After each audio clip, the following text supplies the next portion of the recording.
Okay, testing my audio. I'm going to switch the audio to the webcam. Turning off the headset and just the webcam.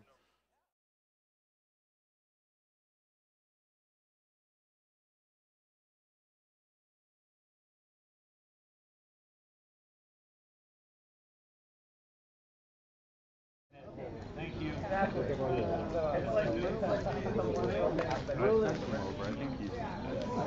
Yeah.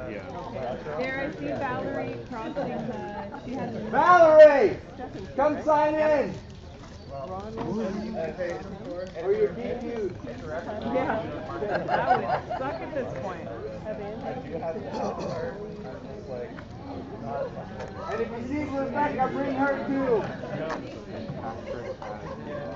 Patrick? No, yeah. Pat! Sign in!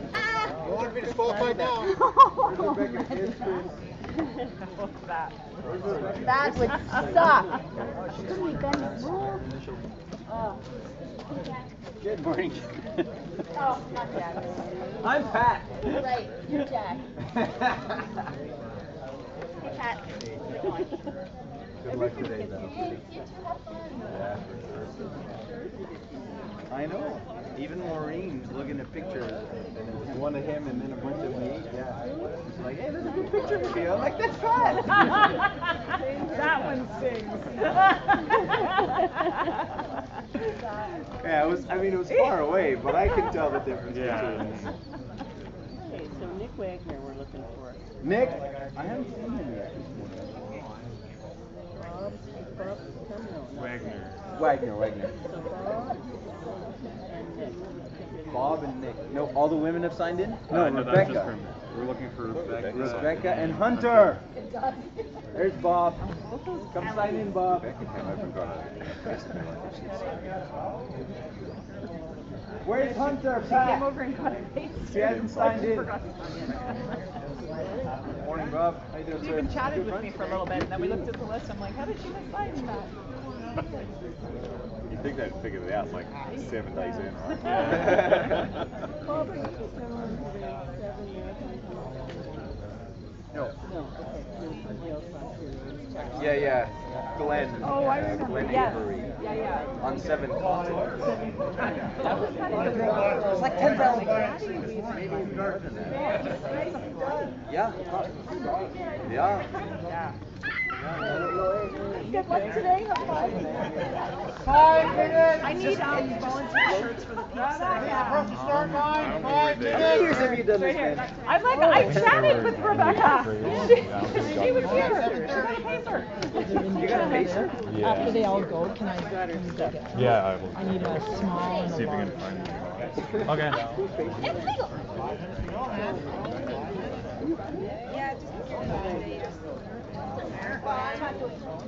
Oh, that's Rick.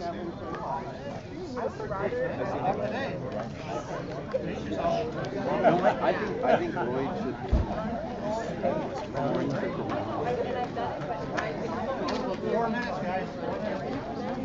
Yeah, you can. That's what's there. Everybody in the start line corral, please. No other race lets you be in the one race. Yeah.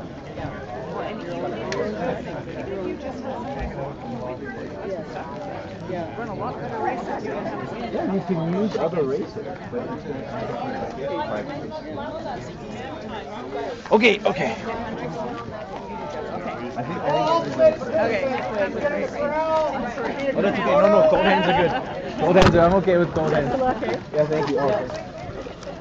Oh, nice cold hands too, yeah. We need watches. They are. Sorry. A little panic. Ultimate participants only, please approach the start line for photo. found Okay, your good. signed up 480. number. Good. But that's okay. Yeah. Nick, you have to sign in. Okay, good. Nick Wagner. Nick Wagner? Come on, Merlin, get in. Get in.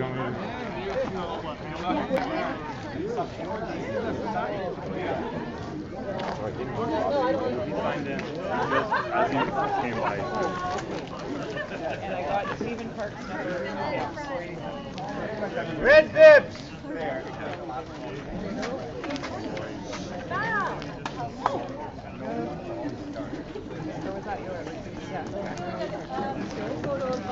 For the ultimate group photo, you ready? Move up. Everybody in. Everybody in.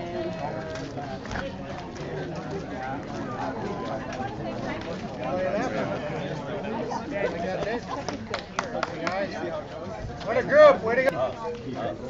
Smile! Smile. 2 minutes to start time. Timers ready? Sure. Are you doing the walk as well? Is it on? Is it showing 0? Is that how you're going to start? Walk it together. Oh, there you go.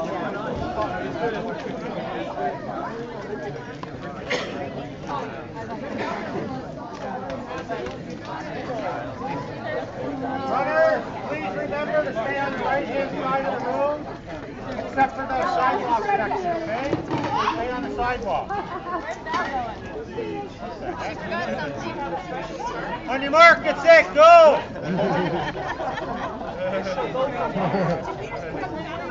Minute and a half. We're going to go right on here, too, so everything will be on.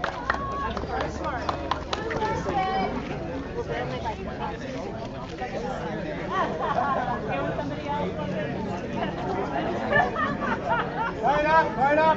There's a portable washroom at the halfway mark. Okay, you want to use that? The halfway of the half. Down here and then the halfway.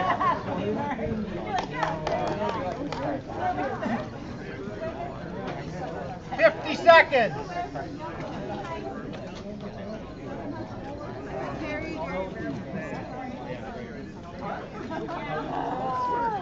Move up to here, guys. 35 seconds. Good luck out there.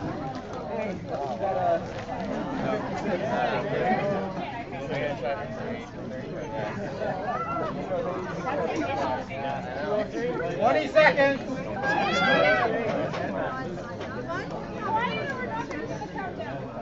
Gotta hear the countdown. 10, 9, 8, 7, 6, 5, 4, 3, 2, 1, go! Good luck,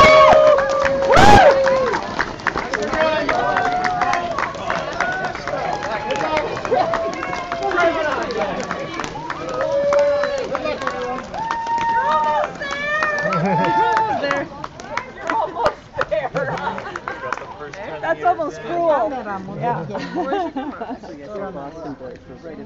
Yes, of course they were. Oh, put it piso ya na. Tiene que do, there it is. Yeah. Oh, the live feed. Oh, that's right, yeah. It's fine, we can just move it somewhere it's easier.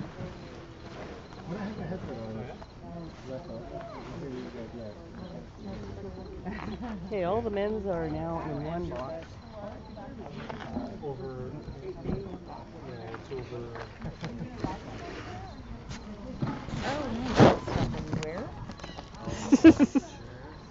At least it's pre-run.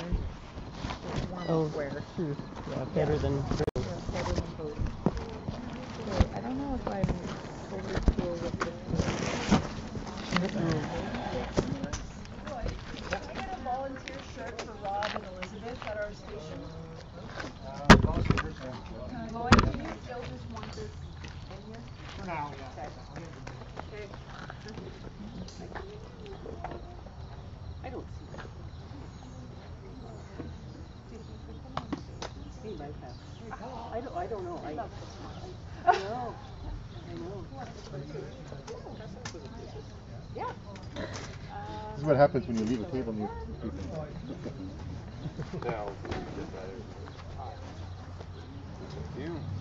Just your stopwatches. Yeah, oh. So I'm going to move this over to the other end. Okay. Oh yeah, no problem. I can grab it. Cute. Yeah.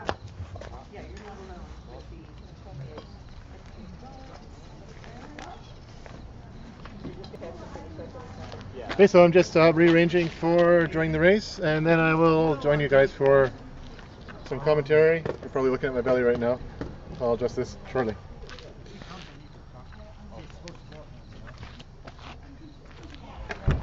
Okay, I'm gonna start taking a stuff. Okay. Val, you know Jody Coleman, right? Yeah. If you see her, Okay. I have to send her out to do a marksman spot. Oh. She's not here yet. Okay. No. So So if I call see her, her, get in touch with me. get in touch with you. Because I got to go to pick up the stage. I also.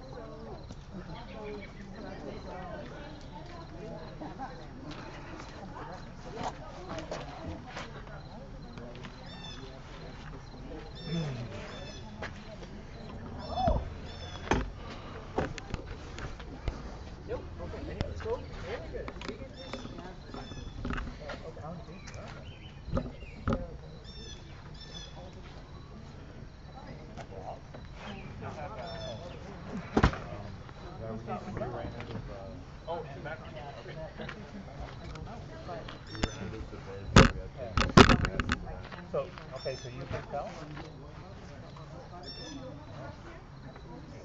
Okay. As long as you can sort it out.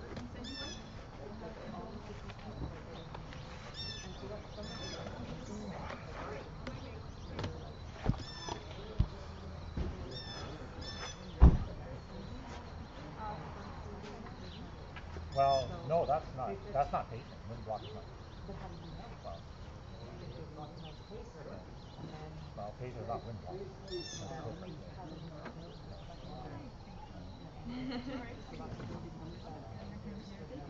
I think so. Oh, I saw some pacers. Yeah, it's on the agenda.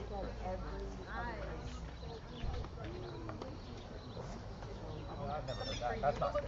It's not my. Yeah. Well, we saw some running. Yeah. So you just want to run a race for $1. I know. You can't walk away.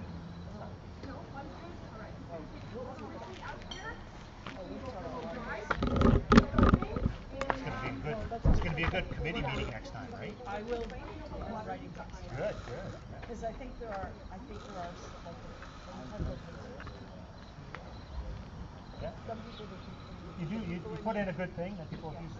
and I think And then we cut it off, we can say, well, people abuse it. Then they can't complain. Test over here. Yeah, you. Don't have to. Yeah. Well, you can't. You give it, you try to be nice and have a nice system, and then people abuse it. So when people say, well, can I have a pacer? You say no, and you say, why not? Because you abuse it. Yeah, it's their fault. It's going to be a good meeting next time. We can hash this over.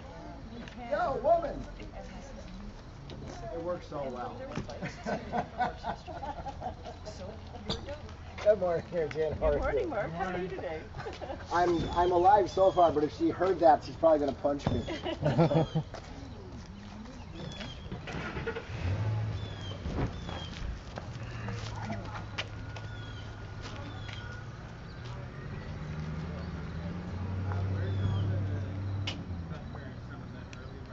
Live. Mute that. Okay. Okay, so everybody is off for the race today. And so it'll be, let me check to see, I'm curious.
so you can see the street.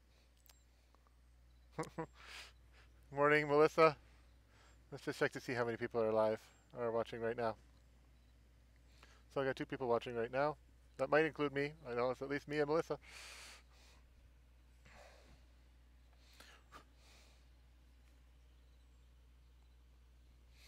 Okay, so people that started early today are Rachel Doss from the Vikings, Ivar Gazanaska, Samantha Grant, Troy Schmidt, Catherine Stamp, Michael Zenini, Chris Battaglia, and Amanda Booth. And I think these were all guest runners or relay runners. And then I see Sarah Blanchett, Debbie Bolton, Sharon Dittner, Deirdre Large, Maria Michael, and Maureen Pecknold, all the women from the Ultimate that started early. And for men that started early are Bill Dost, Mark Ishikawa, and Steve Mahood. So they've all been out there for almost an hour and 40 minutes. And so in order to do the early start, you have to be expecting a time for the marathon of over 4.5 hours. So that means they should be here in 2 hours and 15 minutes at the earliest from their start time. So that puts us at 8:15.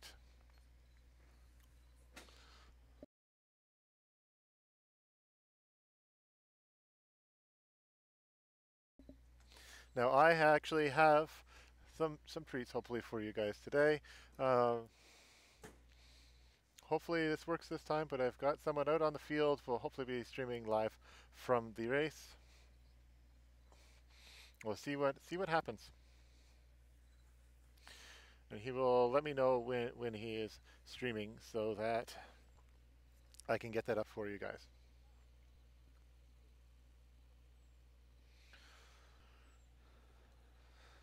I'm just going to post to Twitter about today's start.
Yeah, so like I mentioned earlier, it feels nice and cool here today. Let me pull up the weather and see what it says for this morning.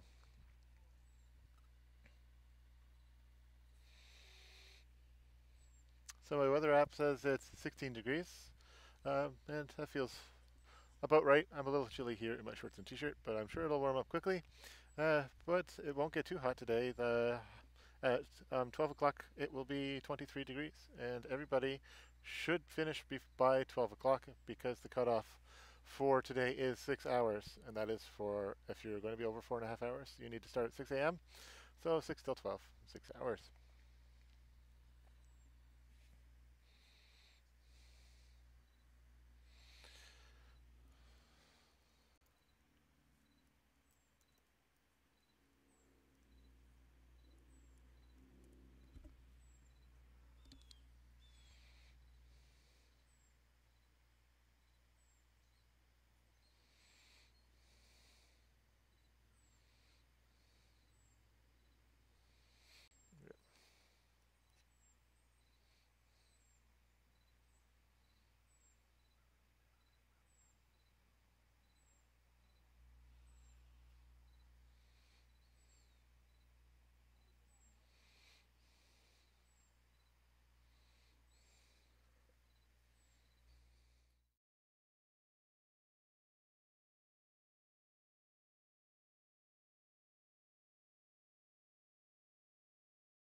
Do you hear me, guys, now? Yeah, there we go. Sorry about that. It should be better now. I'm guessing you didn't hear me rambling off about stats then, did you? So we can go over the stats again. So I hope you guys are enjoying the slideshow. It's a bit more exciting than just looking at the truck right now. Although you guys can certainly play your own slideshow. So looking at, if you go to ENDURrun.com, there's a blog post of things to watch for this year's ENDURrun. So we have a bunch of people who are currently putting out significantly better performances than they did in 2017. So Rebecca Cusselbank is an hour and 18 minutes ahead of her 2017 time. Wilf, who I've talked about a bunch, is an hour and 14 minutes ahead of his 2017 time and currently on pace for his second best ultimate. He's running his 8th ultimate ever.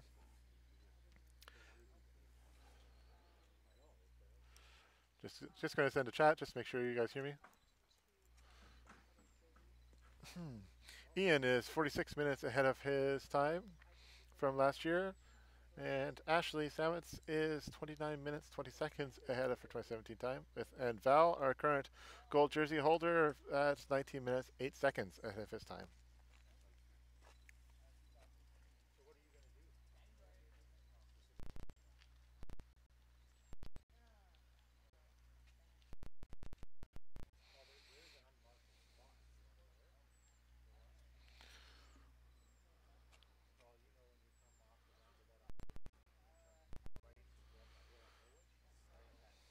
So we were just talking about the early starters this year, and the quickest early starter looks to be Steve Mahood.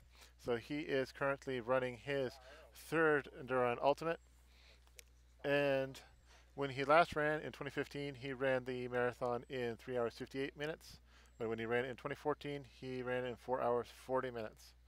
And he did do the early start, so he should be over 4.5 hours. I know he wasn't feeling great on Friday, but he seemed to pull off a pretty fast 10K yesterday. So we'll see how he's doing today.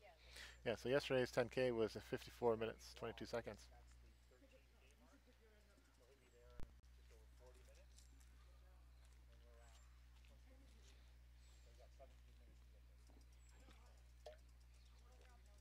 He knows the route, just that if he takes a left and the car's coming. Okay?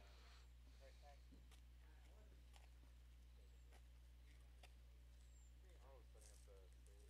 Yeah, so last year we had the backdrop here. Yeah, right behind. And the photos of that, because I guess they're shooting in the sun. But the idea was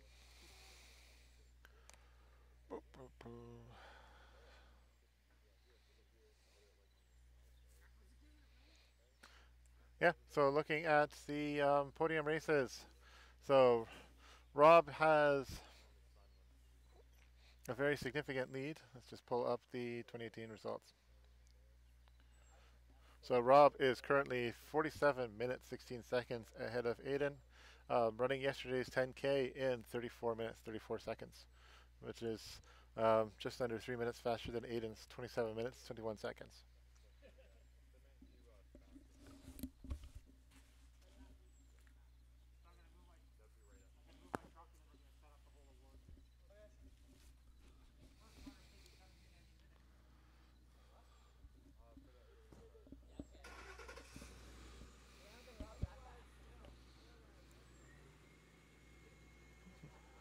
Yep, so you probably hear Lloyd driving his truck around.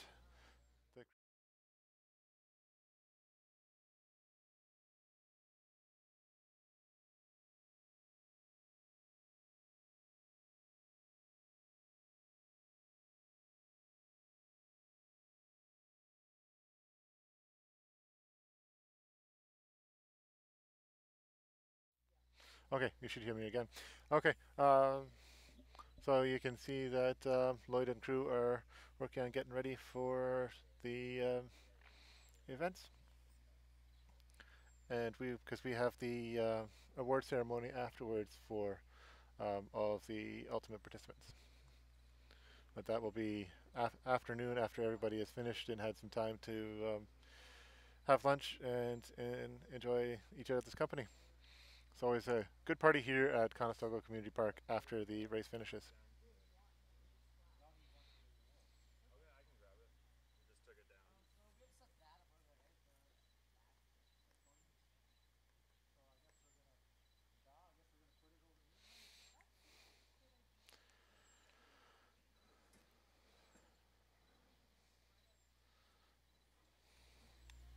Okay, just making sure the audio is still good.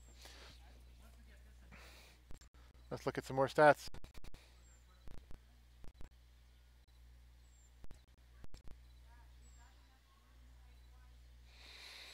So Val currently has a lead of 7 minutes 10 seconds over Robin. And as we know, Val has she's ran many marathons, whereas Robin is out there on her very first marathon. So we're all very curious to see how quickly Robin can run the marathon. She might be pushing to take those 7 minutes off. It's certainly possible, but that'll be a really tough race for Robin to do, especially since she will most likely be out there running by herself if she wants to pull that off.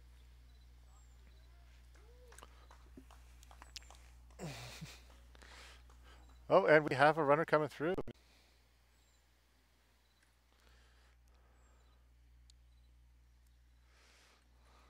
So this is our first early start runner.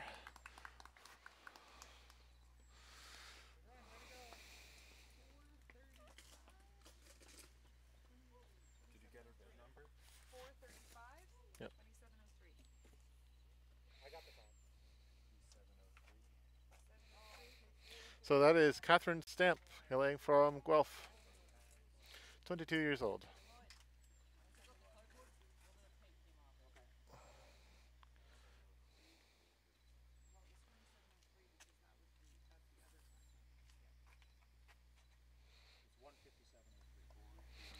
I think I'll keep myself in the corner there so you guys can see the street and see if anybody's coming, because you'd much rather see that than the slideshow, so you can pull that up yourself.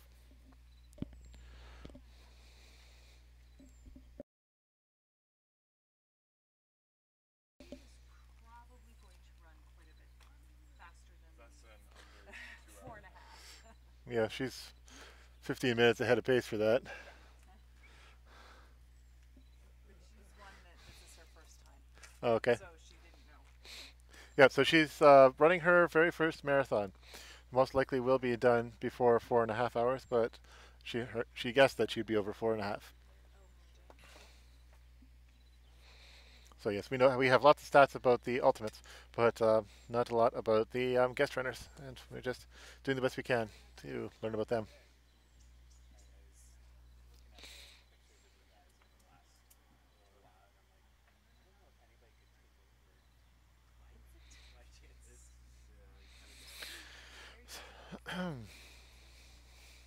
So if Val manages to win today, she will be the oldest ever ultimate champion.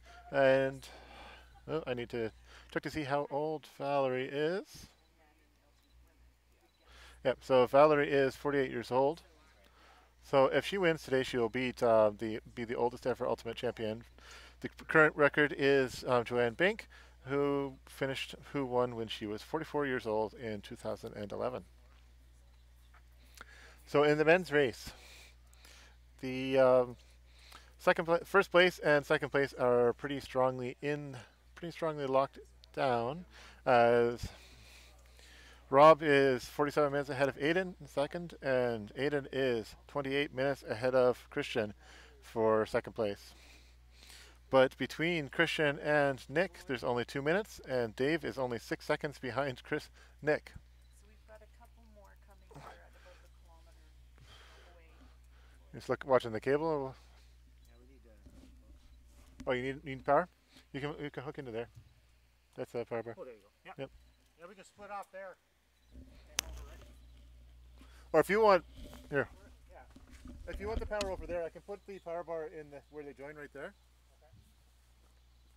You have some music playing and stuff like that. If we can't have music playing, because that'll kill the video.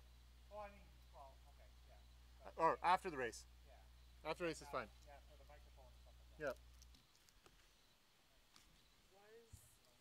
Can you hear me right now? you know, say something. Hello. Yeah. Can you hear me? No. If it is, it's very quiet. Okay, so could you hear Lloyd and us when we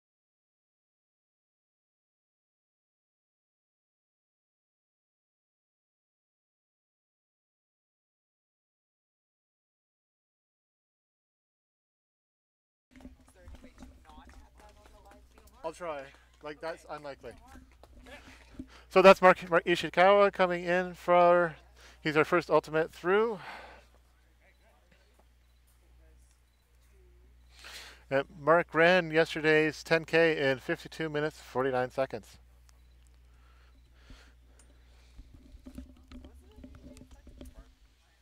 Oh, right. This job gets easier for all of us at this time of the year, doesn't it? It was.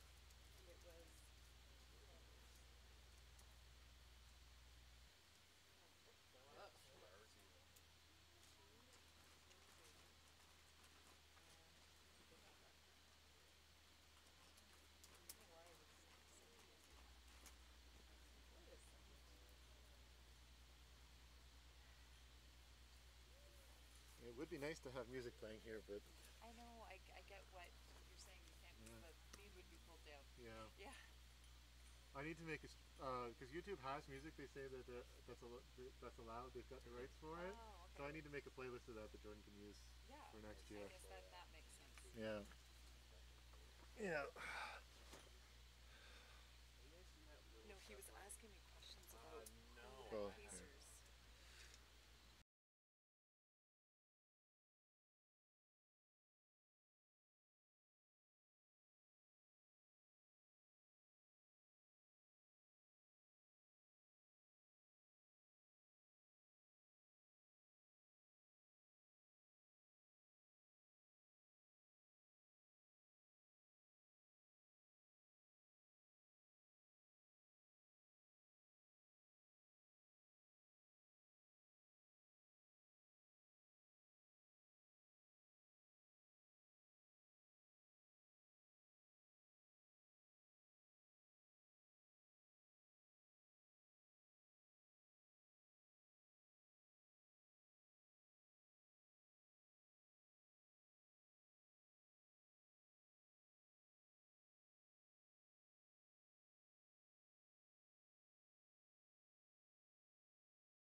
Okay, we have another runner coming through.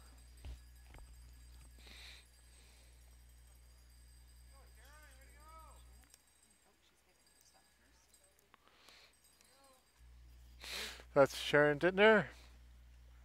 And she ran the 10K yesterday in 54 minutes 50 seconds. And Chicopee 3:19:10. She ran the half marathon on Sunday in 2:01:19. And so she's just 5 minutes slower than she ran that half because she's just completed a half marathon.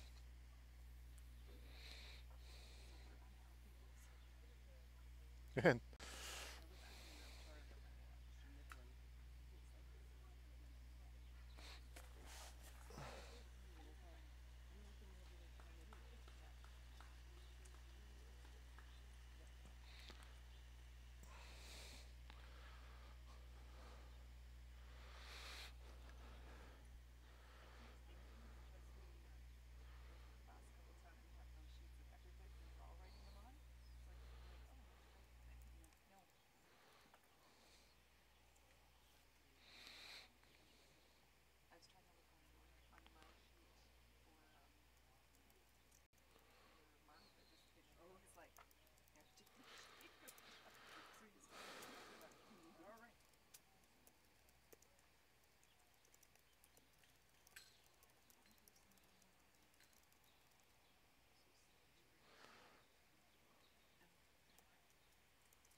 yep, Carrie, the time on the clock is for the second start. Because that is the main race. Significantly more people for that.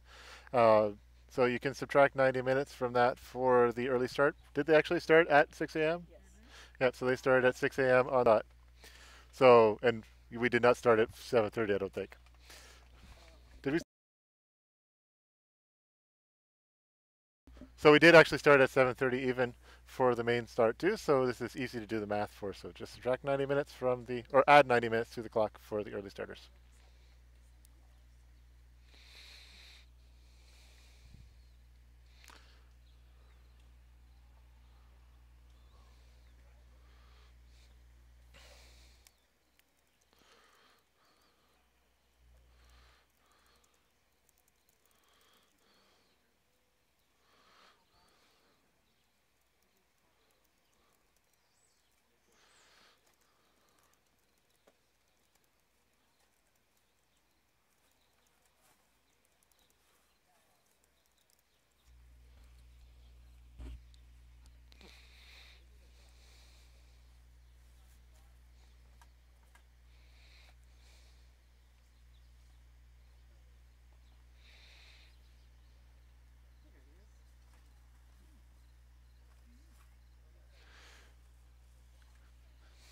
Okay, so here comes Troy Schmidt. He's 20 years old and coming from Oromedont, Ontario.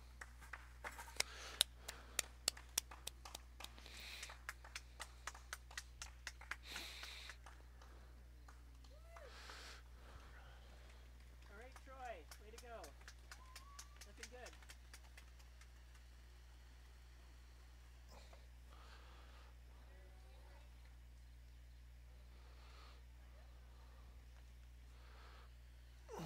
So you see that I'm sitting next to our lovely timing crew again? Because they've got a nice spot under a tent. Keep cool as it might get hot today. And well, I can deal with the heat, my laptop can't. So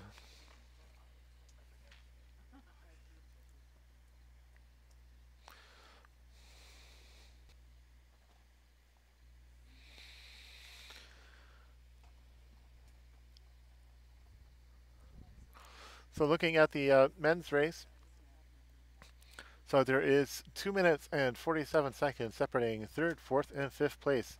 Christian is currently in third place, and he's actually finished third in each of his 2 other times that he's ran the ultimate.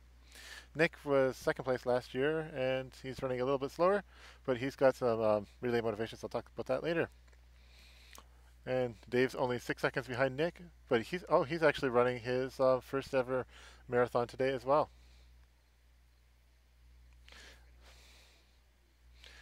So looking at Rob. So Rob is,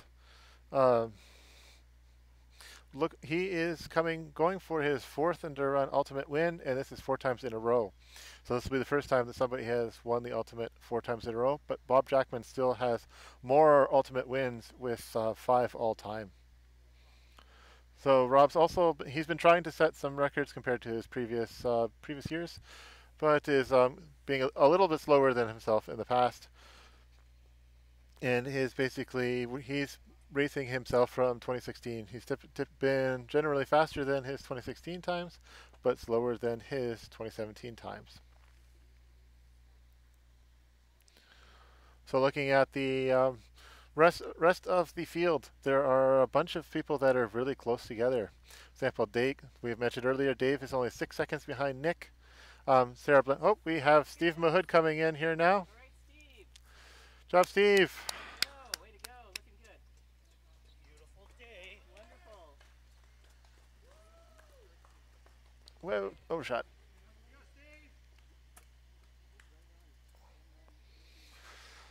Yep. Yeah, so Steve is just a little bit ahead of 4:30 pace, but he will probably slow down a little bit for his second lap.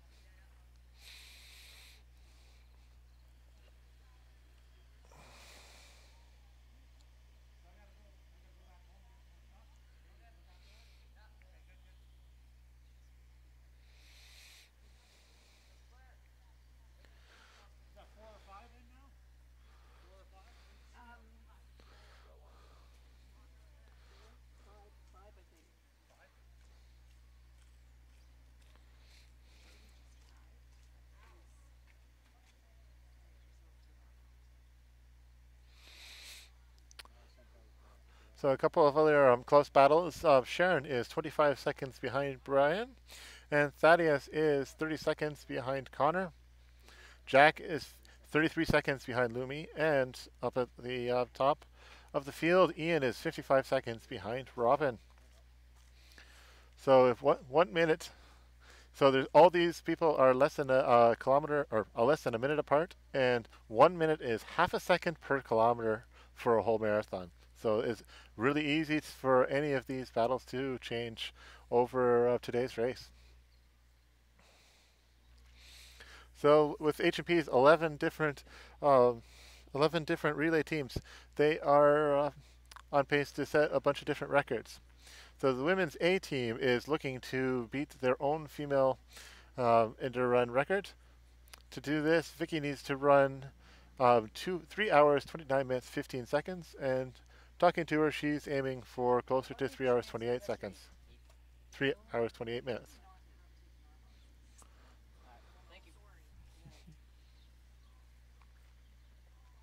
And the Masters men's A team are also looking to beat their own previous record. For this, Mersey needs to run 3 hours, 15 minutes, 43 seconds. Now, I was talking to Mersey earlier, and I think he's not feeling the best today, but I'm curious to see his previous results, so I'm going to pull that up now. So Mersey is running his third ENDURrun Ultimate. When he ran last year, he ran the marathon in 3 hours, 16 minutes, 47 seconds. And in 2012, he ran it in 3 hours and 10 minutes. So it is possible for Mersey to beat that time, but he will need to beat his time from last year. And I think he's not feeling as great as he was last year. I could see that he was 2 minutes slower for his 10K yesterday than he was last year, although he was actually a minute faster at Chicopee. So it's hard to say how he'll do today. We'll see.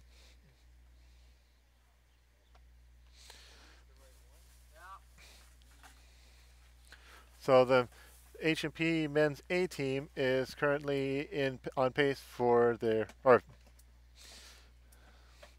so they are on pace to beat the 4th ever best men's relay team. And they will beat it if Nick runs a 2 hour and 55 minute, 46 second marathon. So let's pull up Nick's previous results. So Nick is running his second ultimate. He was a rookie last year, and last year he ran the marathon in 2 hours and 58 minutes, 44 seconds. So he will need to run 3 minutes faster than that to get that time. And he is running quite a bit slower than all of his previous stages from last year. So he ran the 10K yesterday in 40 minutes, whereas last year he ran it in 36 minutes. Oh, and I see we've got another runner coming in. Oh, 2 runners. We have Amanda Booth. Oh, 3. We have Amanda Booth running as a guest with Sarah Blanchette and Maria and Michael.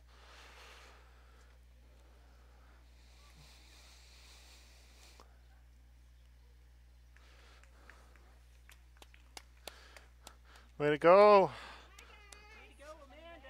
Way to go. So they are on pace for a 4 hour, 40 minute marathon. Way to go.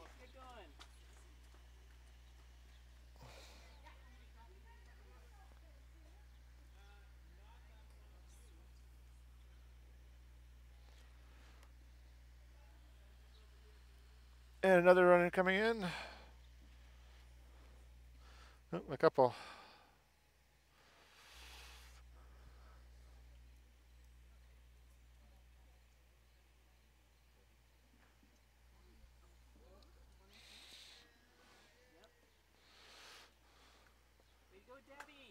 Yeah. This is Debbie Bolden with a current total time of 14 hours, 5 minutes. Running yesterday's 10K in 56 minutes, 10 seconds. Samantha, way to go. Excellent.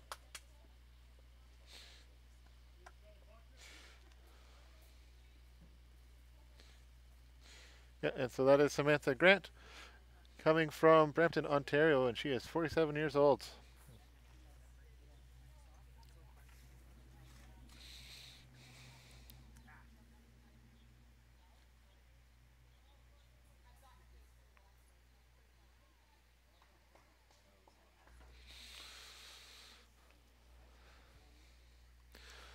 And one other H&P relay battle is the H&P Fanatics, my team.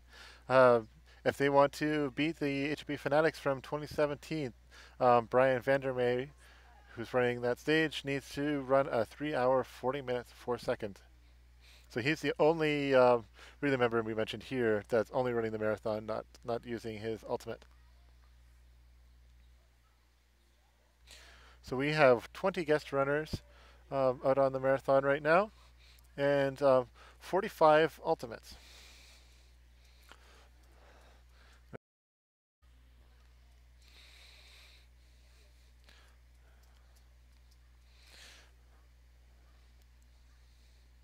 Yeah, so of the 45 ultimates out there, 17 of them are all rookies, including Aiden, Ann, Brian, Chris, Levitic, Connor, Dave, Debbie, Dorothy, Josh, Lumi, Maria, Mark Ishikawa, Matt, Megan, Rob Baxter, Robin, and Sharon.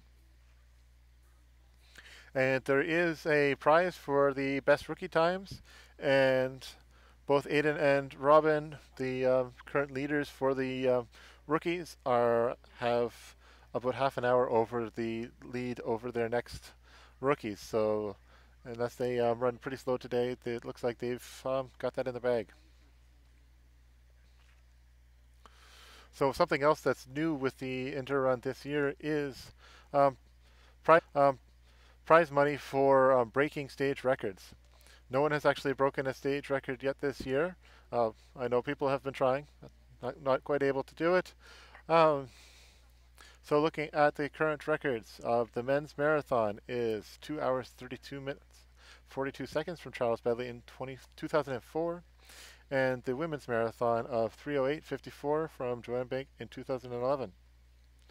It's certainly possible for a few of our runners to break those times, and we will see what happens.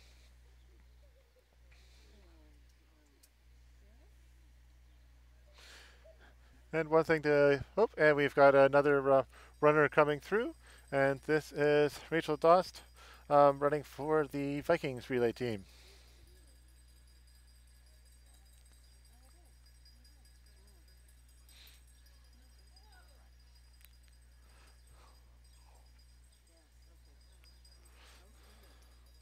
Go, Rachel!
You have to do something to make it actually go in the hole. This one's just sliding past it.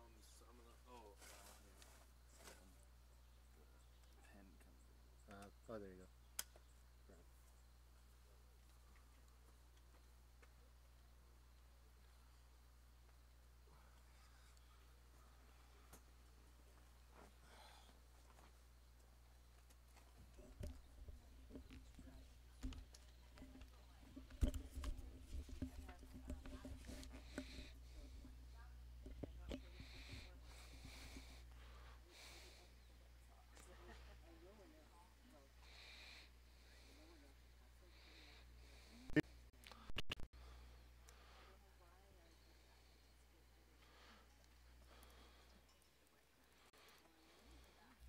I'm just going to pull up the relay and check and see how.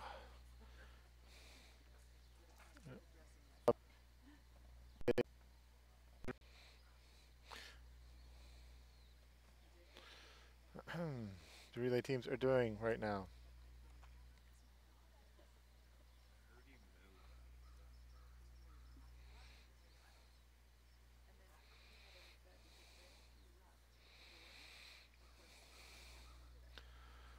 So the Vikings team with Rachel that just came by is currently in 14th place with a total time of 13 hours 14 minutes. And they are 1 hour and 9 minutes 59 seconds behind the HB Women's Masters team. Then they currently, the women's masters are at 12:04:19. Let's look at the top of the field. The HP men's team we were talking about earlier, they're aiming for their to take the fourth fastest ever men's relay, and they're currently at 8:19:15. And the women's A team is the one most interesting to watch because they're going for setting an all-time record with a current time of 9:18:59. And they are currently 29 minutes 36 seconds ahead of the HFP men's C team. So as long as Vicky running today runs a good marathon, no slower than 29 minutes slower than whoever's running for the men's C team, they will stay on the podium for the relay teams.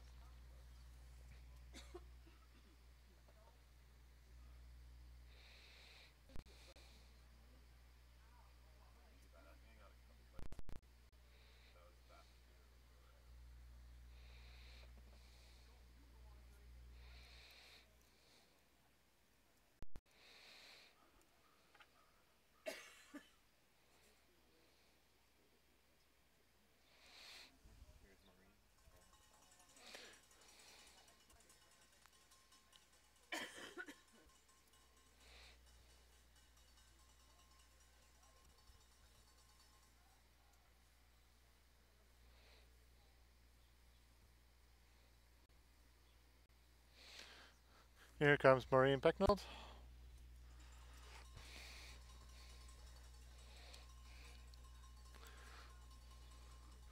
Way to go, Maureen. Good job, looking good there.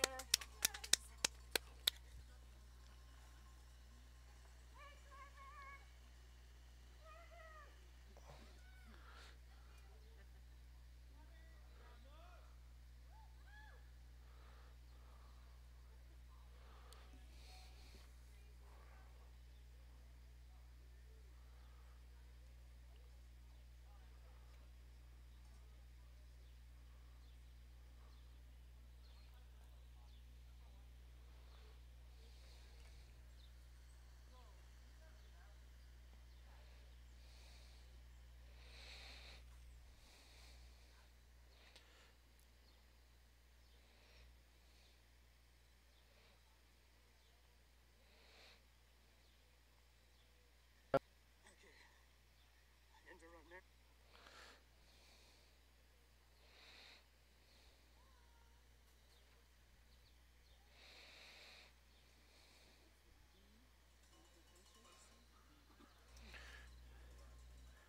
Here comes Deirdre Large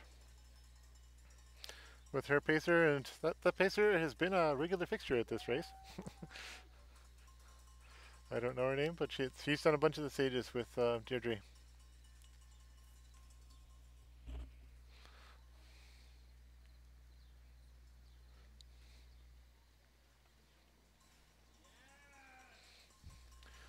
Good job, Dee.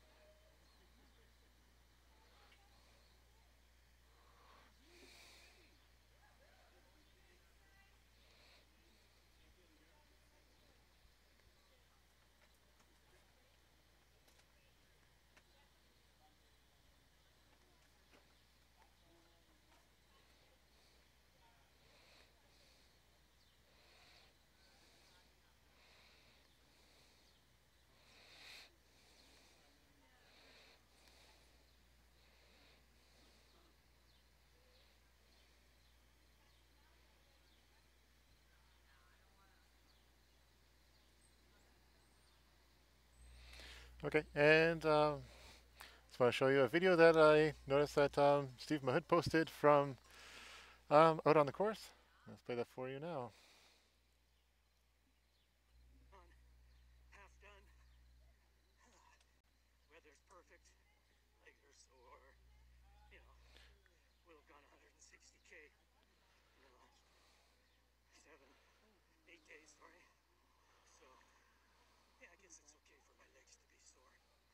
Okay, back to it.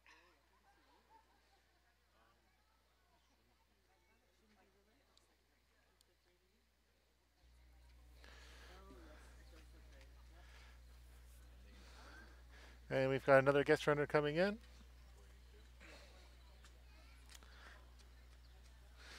Way to go! Are we done? I heard the timer saying this is Greg. Oh, yeah, sorry. Forgot to flip the camera around.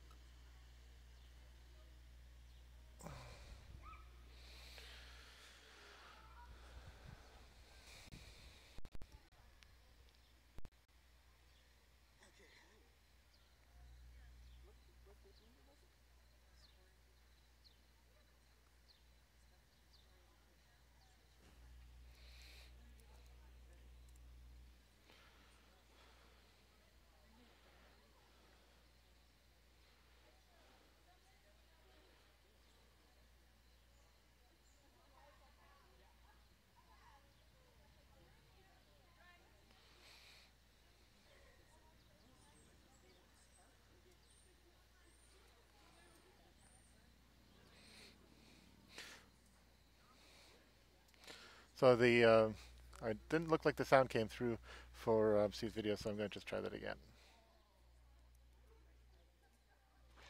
ENDURrun marathon, half done.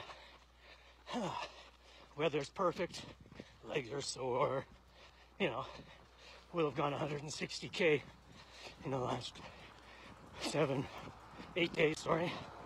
So, yeah, I guess it's okay for my legs to be sore. Okay, back to it.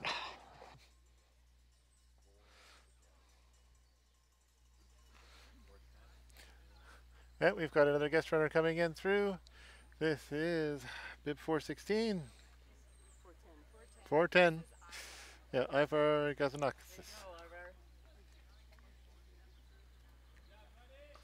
From Brampton, Ontario.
That's why I thought that bag looked familiar. Oh, I think I fixed my mess. Yeah, here, try these. Yes, yes. Yeah,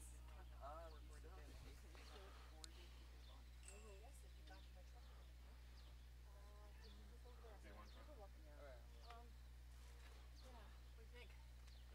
See, coconut smiles. Oh, here. I will leave them here. And just turn mine when you come down. Okay, yeah. And you know what? The puzzle is really combination with the mango. No one tapped it stuff. Of course it did. Did it? Oh no. Oh, he's good.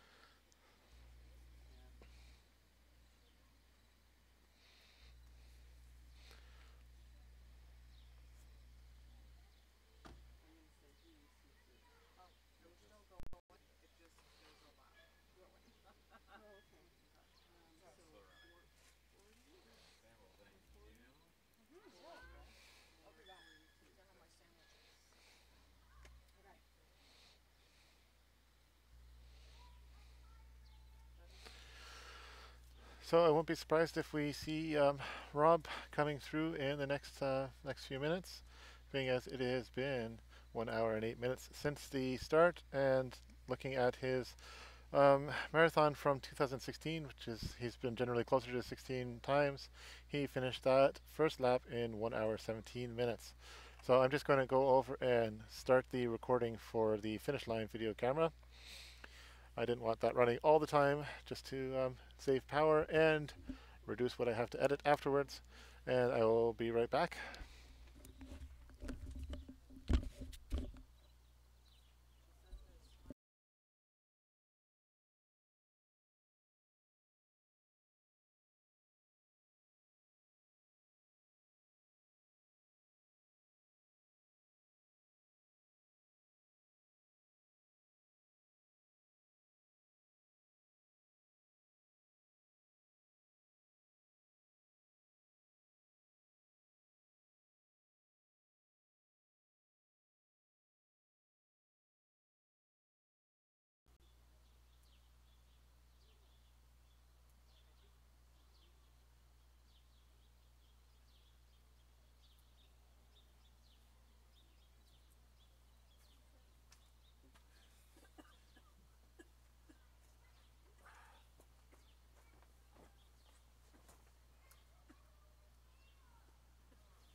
Got excited to see another runner coming through, but nope, that's a cyclist.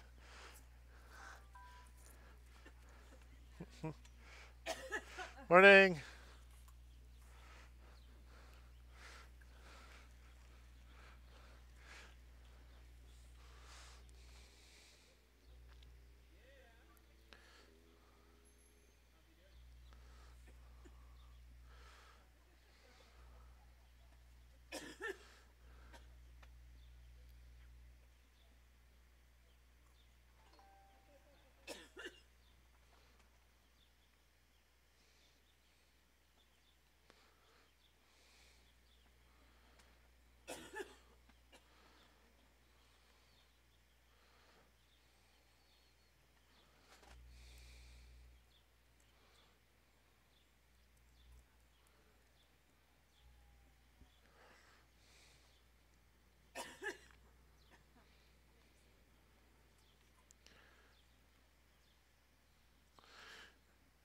Here, and to give you guys a preview of some nice treats that the runners had out on the course yesterday, and hopefully we'll see out on the course today. All right, ENDURrunners, we won't be back till tomorrow, so you'll have nice and peace and quiet when you're dragging your butts around the field. Here's a bit of Cumberland Gap. Maybe you'll store it in your head and it'll help you get around there.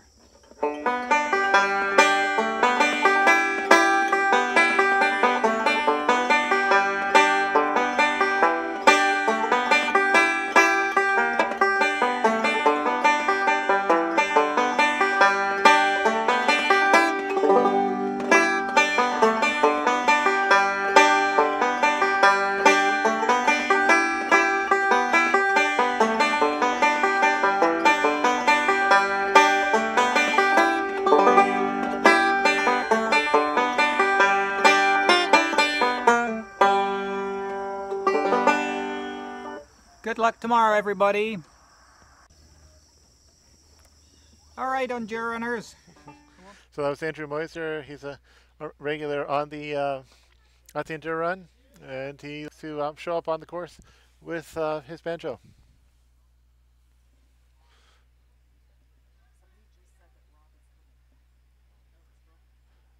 Yeah, he's got to be at least 5 minutes out.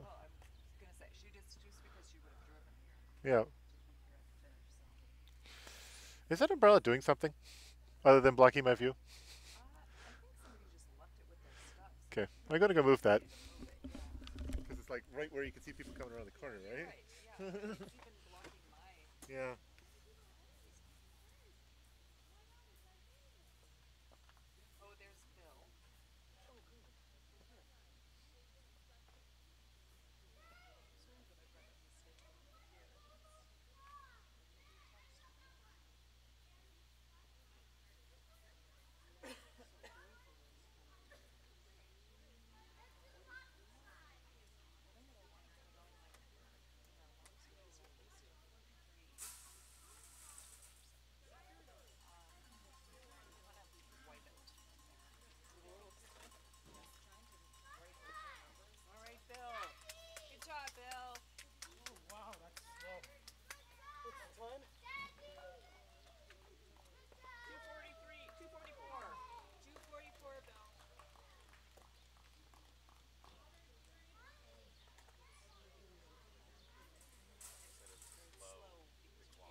Looks like that was runner's aid station.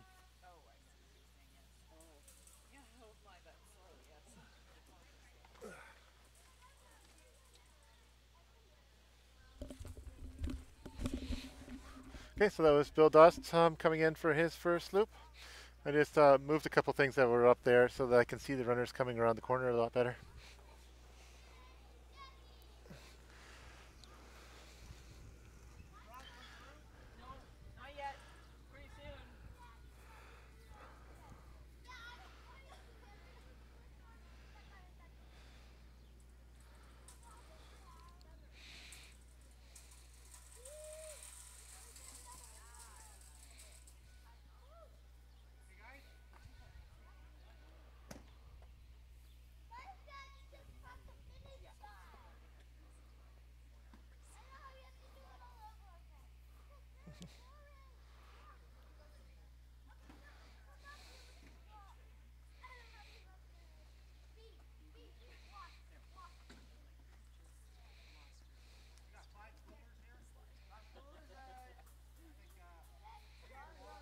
I see a couple of pacers going up for a warm-up.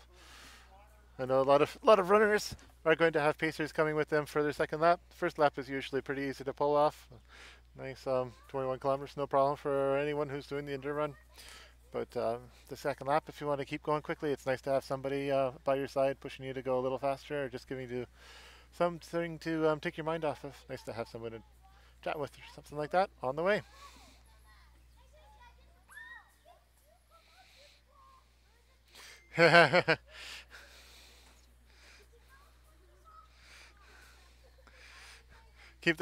Just put the banjo on a loop all over and over and over again. Run Warloo.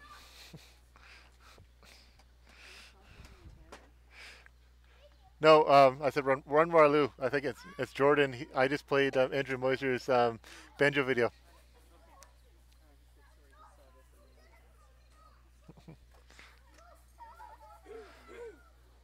I don't know what Nick is doing today. Hello? Is there a cutoff for the marathon? 6 hours. 6 hours? Yep. Great, thanks. Yep. And someone was just asking what the cutoff is for the marathon. So it's 6 hours. Yes, I know that's they're not running the one Warloo.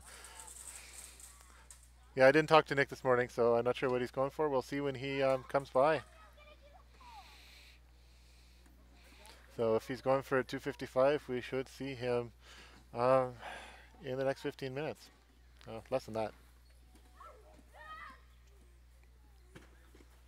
Or, yes.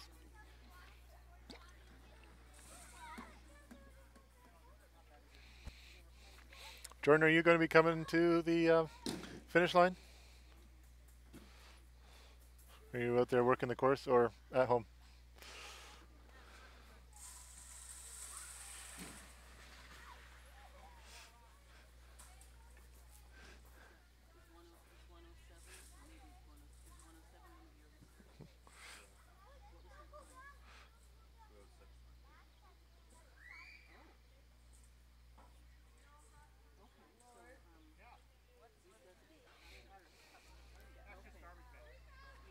Oh, and here's Rob. So Rob's doing. He's a little slower than he was in 2016 for his first lap, coming in at just over 1 hour and 18 minutes. But looking really powerful.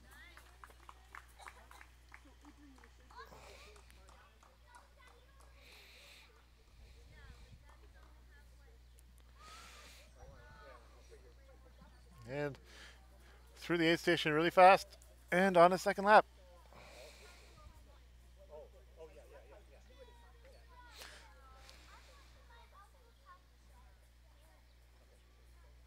Okay, we'll see you here soon, Jordan. Be nice to get you in front of the camera for a bit.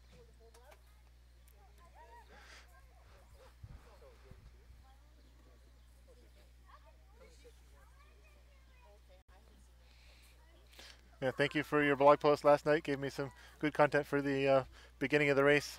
Talk about all the stats.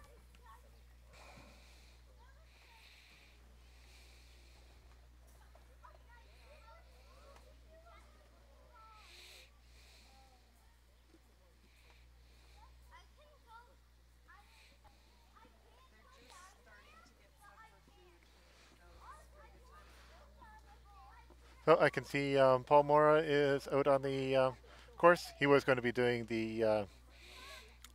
Asked him to do some live streaming for me, but it looks like he's doing working an aid station instead. Out on Bloomingdale. I've worked at aid station. It's a fun one because there's out and back there where runners run down this gravel road and then come back again.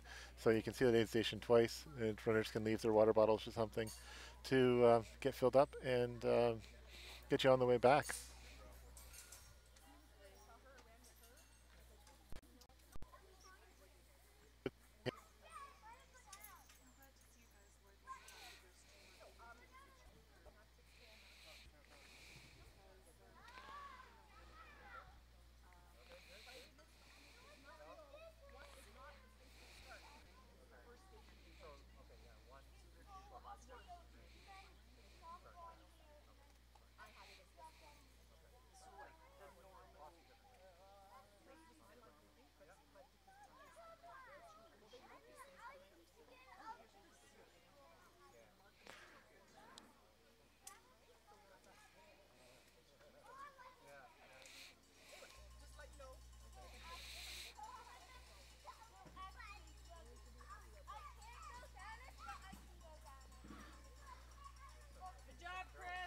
And here comes Chris.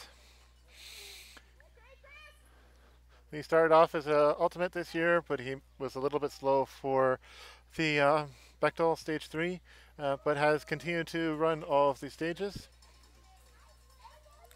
Way to go, Chris. Way to go. Good job.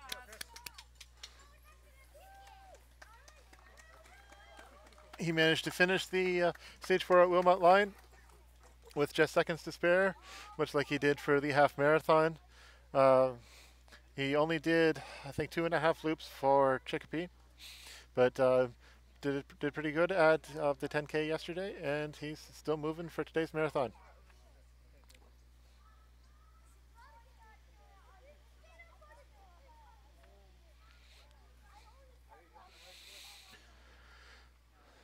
So I just noticed that somebody posted a video from the early start, so let's play that for you.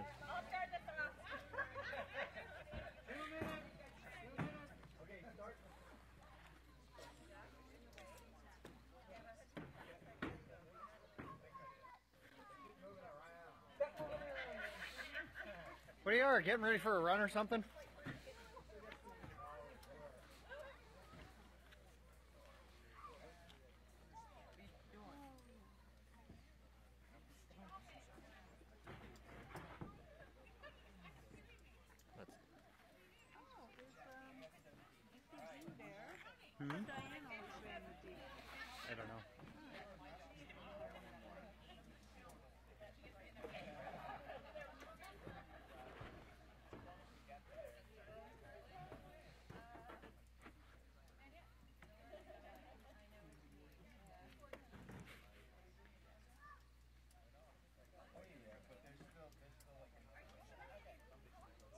Yeah, 60 seconds.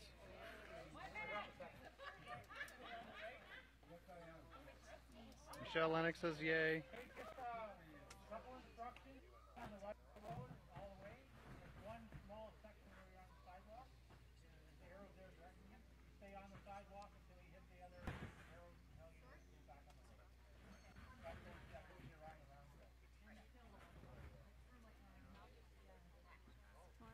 There will be a floating water station to help you out. I think at the 5K, 5A.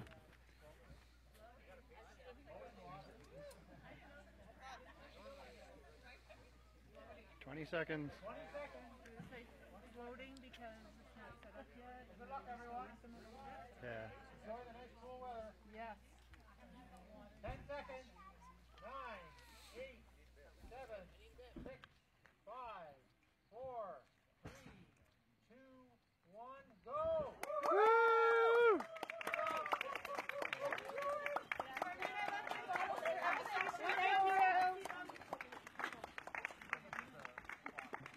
I don't think so. What did she say? She left the bottle at every station? Yeah, I think so. Wow. She was prepared this morning. Right? Well, she's got if you've got stuff that they want to put at water stations, so she might have left it. Yeah, so Yeah, her she stuff's left there. She left her own bottle at every station.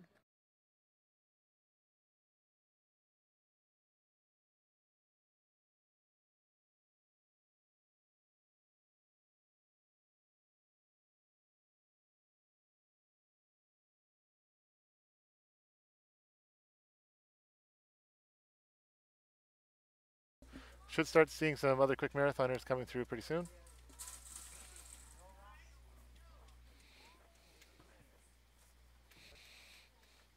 I see we're at 9 people watching the live stream now. Glad to see you here, and I'm sure lots of people will be watching it afterwards from home as well. So hello to everybody watching this in the future.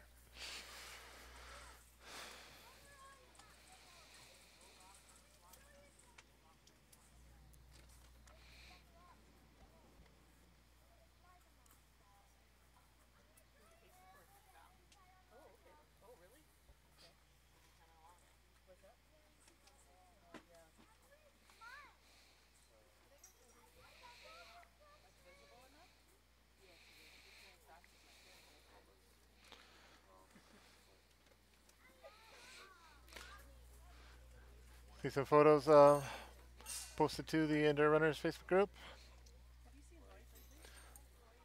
That's Rebecca running with her pacer, and yeah, let's see, make that bigger.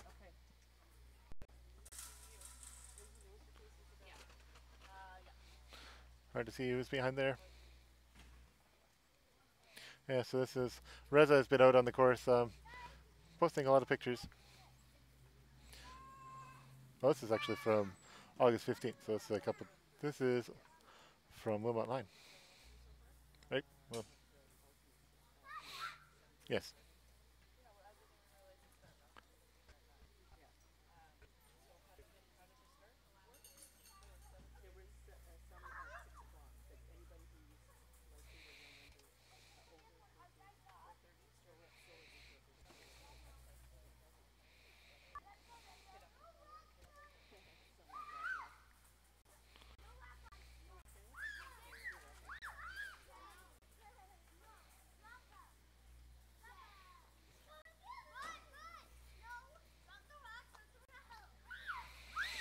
Well, some pictures of the Running Rarebit aid station.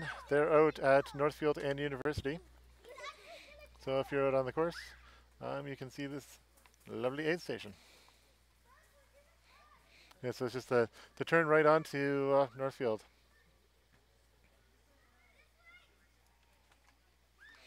And you can see Julie there and taking pictures, and off on the right there you can see Rob on his way down Northfield. So this would have been taken just a little while ago.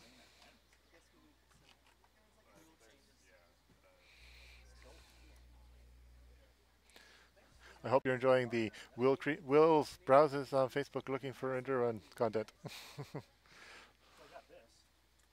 Let's go check Twitter and see what I've got there.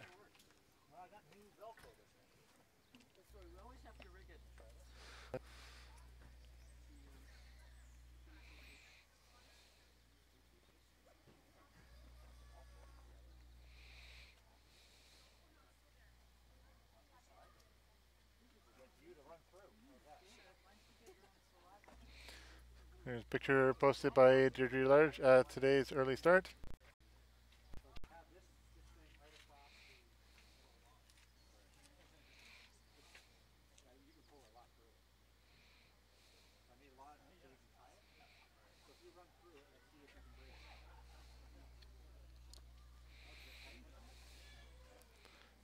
Yeah, so this is post by Michelle Lennox. She's out on the course at another aid station. Oh, and I see we've got Aidan coming through. So Aidan Rutherford finishing his first lap in under an hour and a half. So if he keeps this pace up, he will be able to do the marathon in under 3 hours. Good job, Aidan.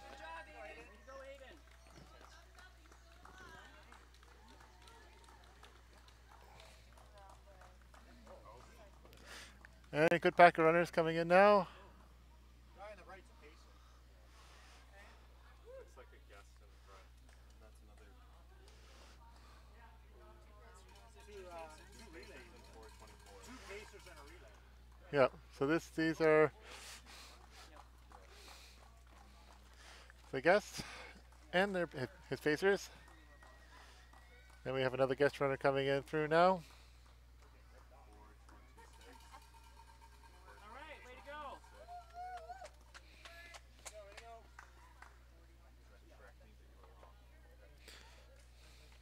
And that was Alex Menjivar from Ancaster, Ontario.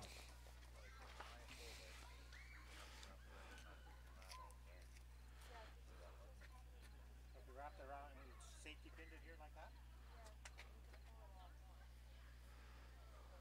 Oh, they never touch it. I don't think we can have both sides. I think one person has to. Yeah, because They have to put it together. Here's a safety pin if you want one. why don't you safety pin them? Yeah, that's what Yeah, we can safety pin them. Probably need a couple things. Ready? you don't have to ask me.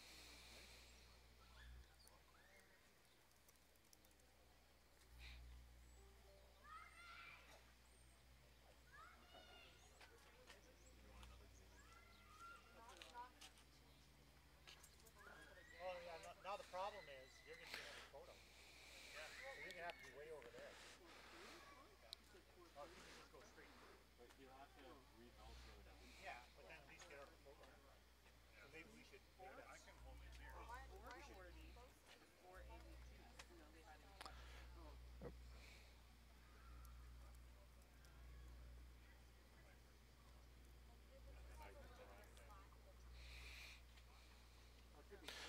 So just looking at past results, there's definitely a battle between Aidan and Dave, his father. So Aidan is currently on pace for a sub 3 hour marathon.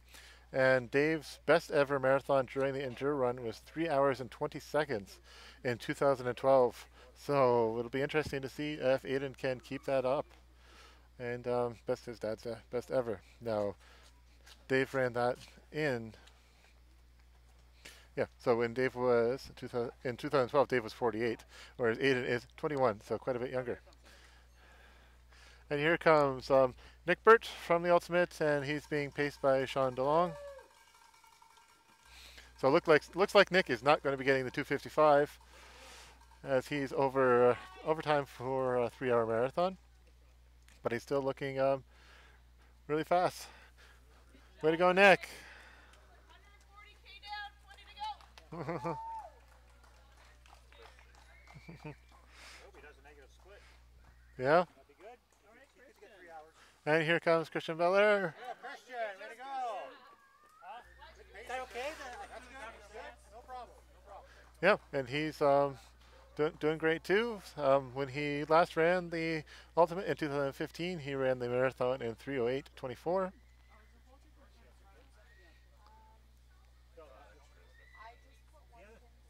The other thing I have here is just one long string, so that if two people are holding it, one person just lets go. Right. If that fails, I like this idea though. but we do need a picture of everybody crossing. Like they run 160K, we need to cross with them. Yes.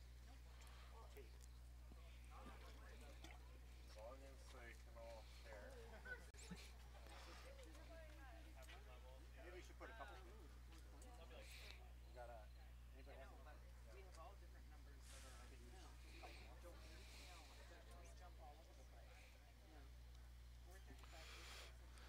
Yep. So if I just noticed Jordan mentioned that. Here, I will share Safari with you guys. And I'm just bringing up the stats for Rutherford's. So if Aiden wants to beat his dad's best ever ultimate, well, let's see. So I will do ultimate after stage 6. And switch to Rutherford.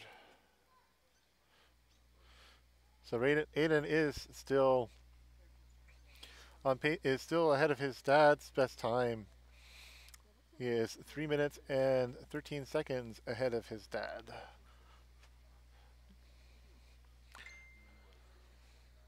And Dave's best ever time was 2012. And Dave that time ran just over 3 hours for the marathon. So Aiden just needs a 3 hour and 6 minute marathon to beat Dave's time from 2012. But he's on pace to even beat the marathon from Dave's from 2012. So we'll see if he can keep that up for the whole race.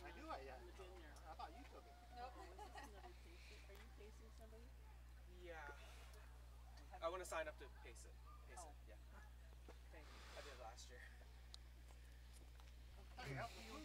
Huh? I thought you were helping with food. Yesterday I helped him with the food. Oh, Mark said you helped today too. Oh, okay. I'm gonna help by running him in today. Have you run another stage? No. It was very last night. I'm gonna run tomorrow. Yeah, for right now. Yeah. Oh, we've got another order coming in.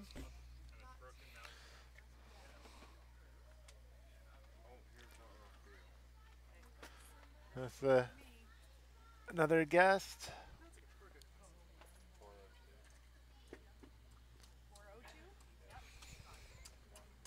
This is Doyle Brown from Toronto.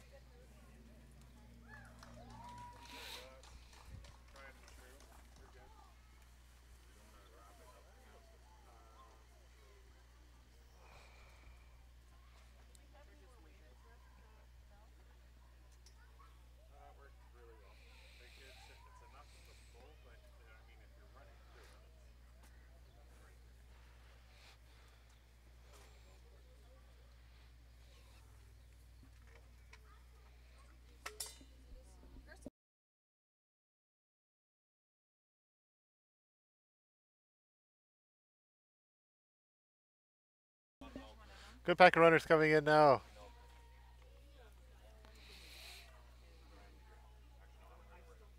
Yeah, that's fine. There's 17. Here we got Stefan, Connor, Dave, and Matt. And here comes Robin as the first woman coming through too. So she is looking to beat Val. We'll see how far ahead of Val she is. Way to go, Robin! This would be quite an epic finish if Robin can take the gold jersey back on stage 7. I don't know if that's ever happened. That'll be something for Jordan to let me know.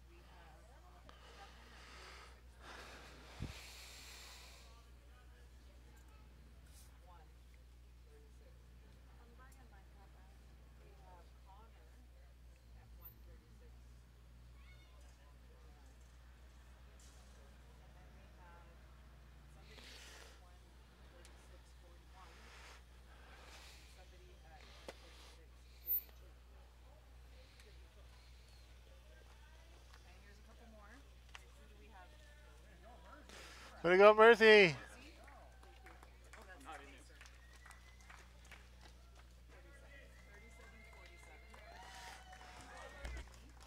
And here's Val just a little bit behind her.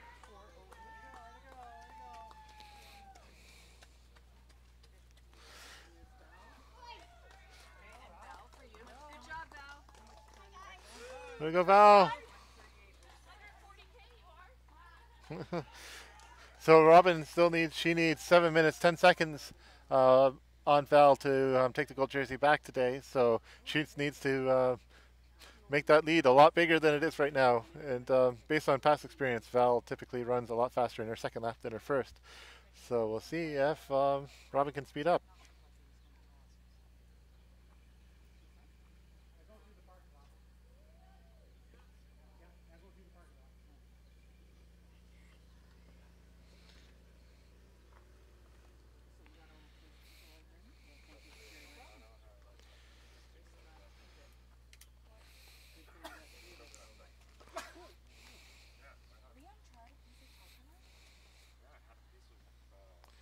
So it's exciting to see the marathon, the women's marathon, so close together.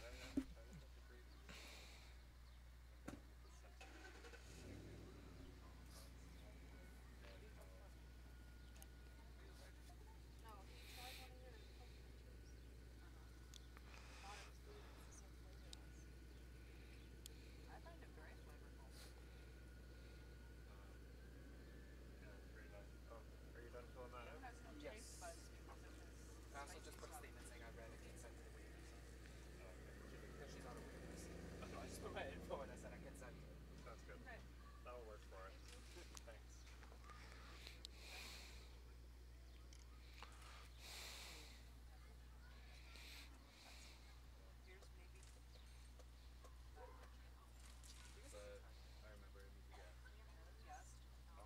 Oh, he might have been my guy who said he was only running half. Yeah, we got another guest runner coming in.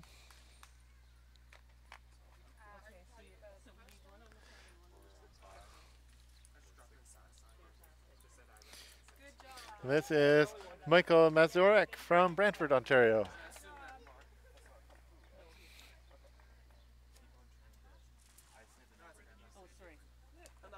I've always been right. Always been wrong. Yeah. I got one of them last time. It's too early in the morning. Somebody else?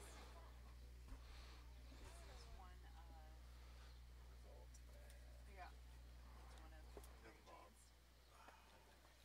That's Bob, yeah.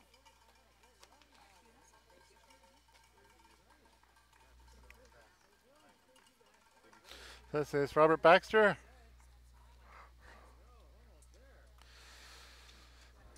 Jump Bob.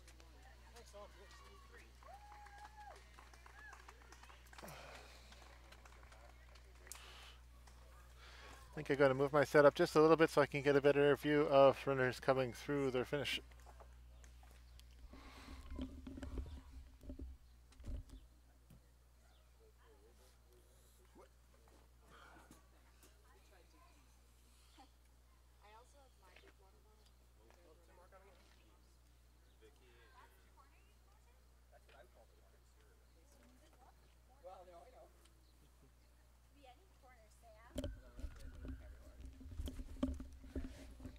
And here's Vicky Sandbergen coming in with Julia Willard, pacing her. Job.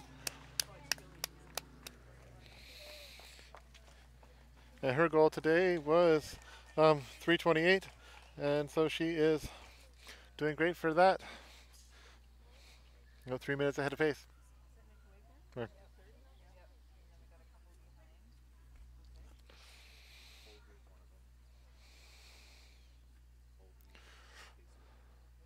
Yep, so here's Nick Wagner, front running from the Ultimate.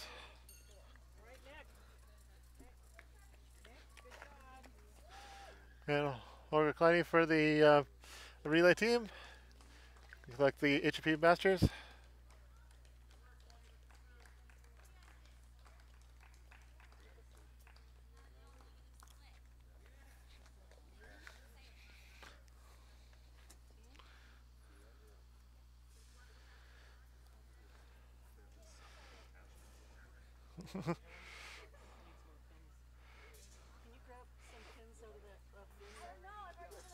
Here comes Ian.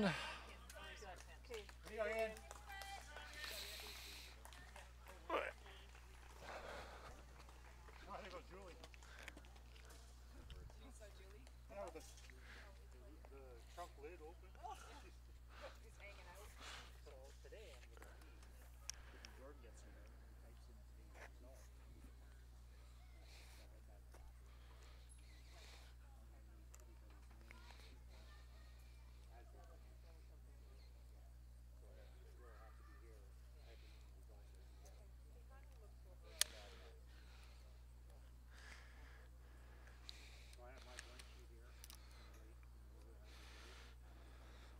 Here's Thaddeus Homewood.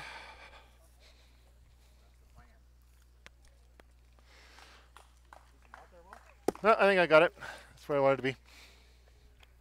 Shot Thaddeus.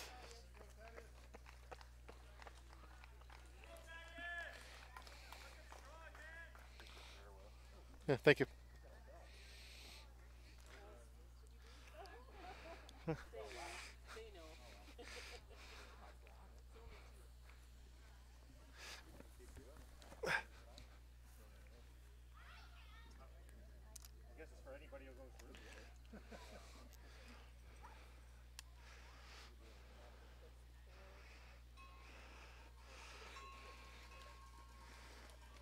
And I need to move my table just a little bit.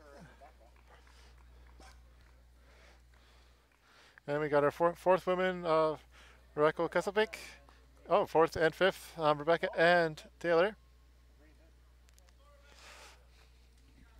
Way to go!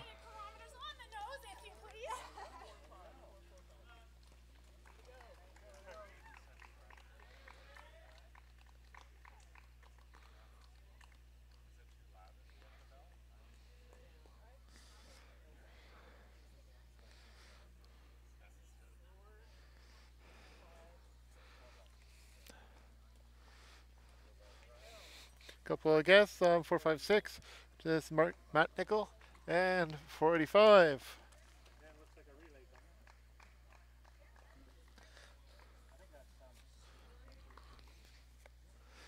Yep, it's Andrea Sweeney, probably for one of the HP relay teams.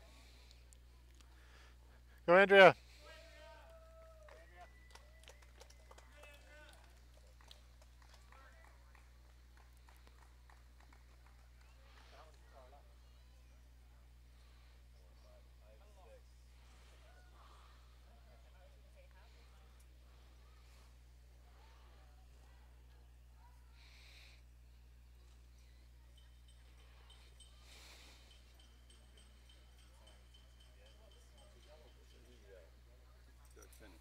Yes.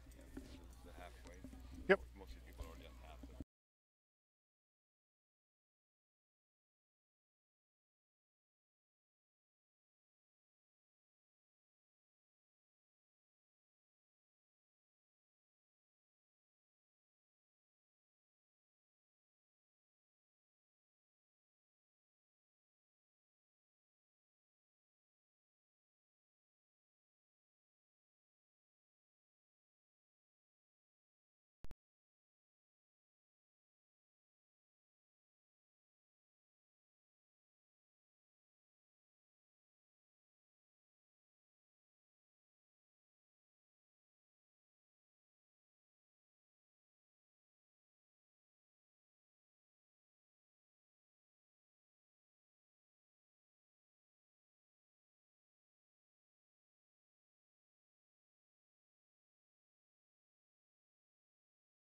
And I just realized I was muted as I was reading off stats.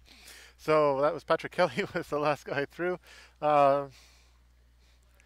And he's running his 6th ultimate with 1 DNF. So this will be his... let me just check one.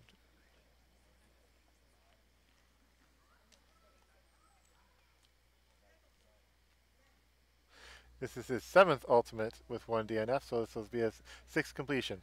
And the last time, his last marathon here was 3:28, so he's running a little slower than that, but still on pace for a great marathon. That's another guest runner.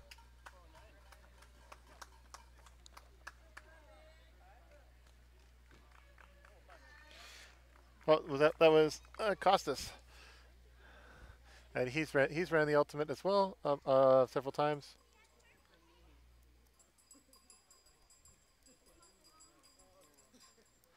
And here comes Lumi.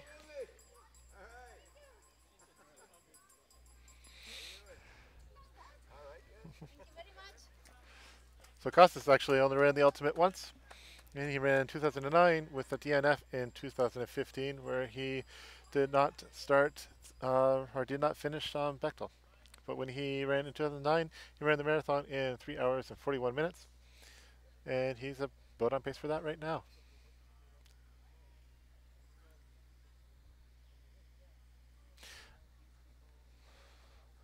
Okay, yeah, the sound should be back now, Carrie. Nothing I can do about the sketchy stream. It comes in and out as it goes.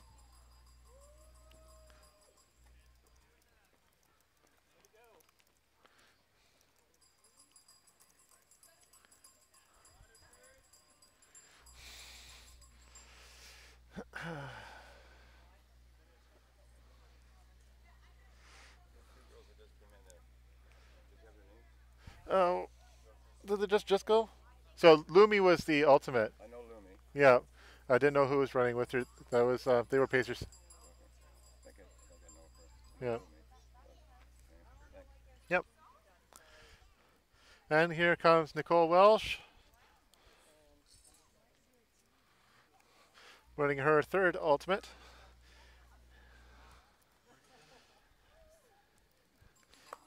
Way to go! And that's Josh Bonnet and doing his 1st ultimate. So let's check out Nicole's previous runs. So she's ran 3:57:47 in 2015 and 4 hours and 44 minutes in 2006. So she's well on pace for a personal best, at least an ENDURrun personal best. And here comes Wilf. He's here for his 8th ultimate. His best ever marathon here was 3:43, so probably won't be getting that. But he can definitely beat his 2nd best ever marathon of 4:10 at this current pace. Yeah, Wilf is killing it this year. Yeah. And here comes Jack. Jack is also here for ultimate number. He's not ultimate number 8 as well. Way to go, Jack!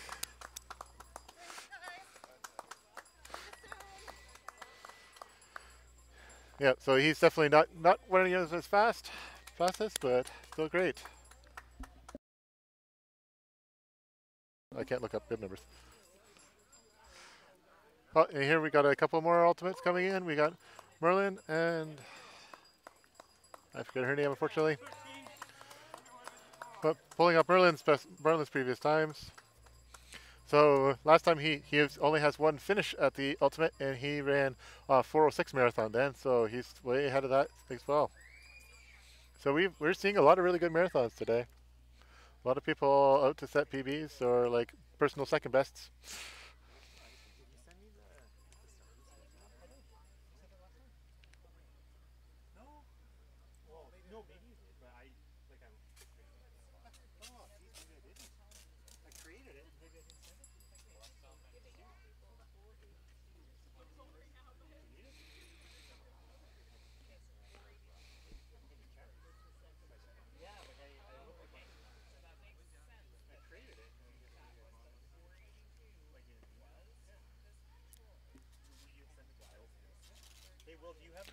No, I didn't get it.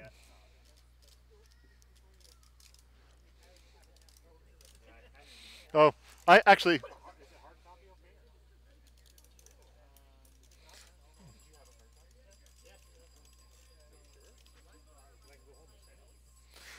photos of it.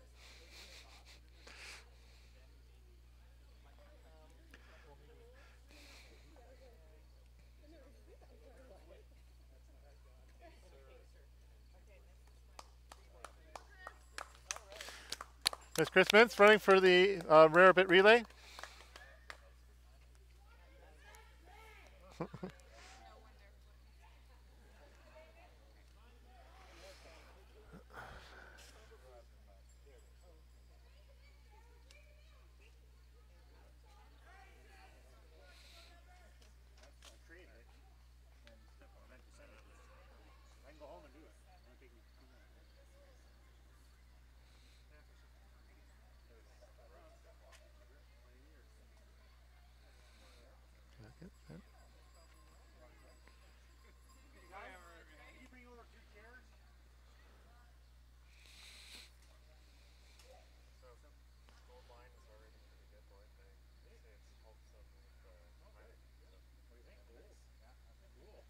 Gotta get a picture of that.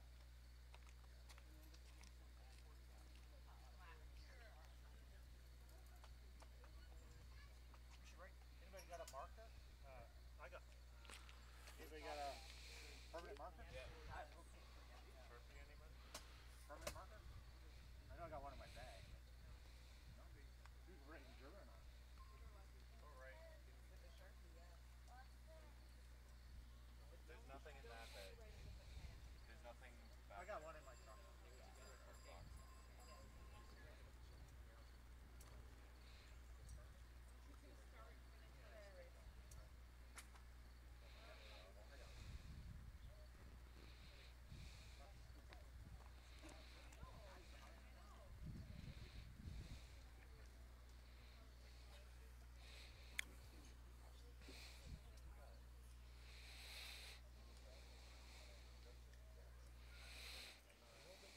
So I'm just pulling up Rob's results again.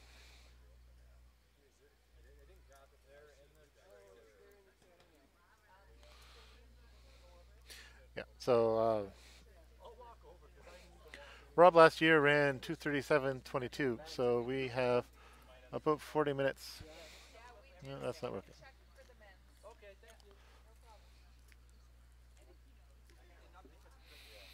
Well,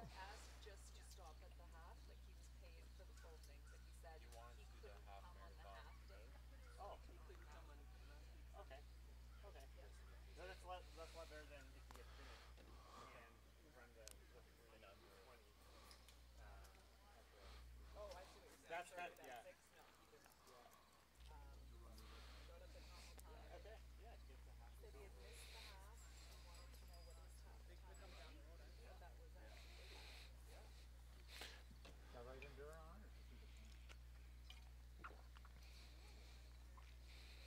yep, so we're almost at 2 hours into the race. Plus the early starters, who will be 3.5 hours into the race.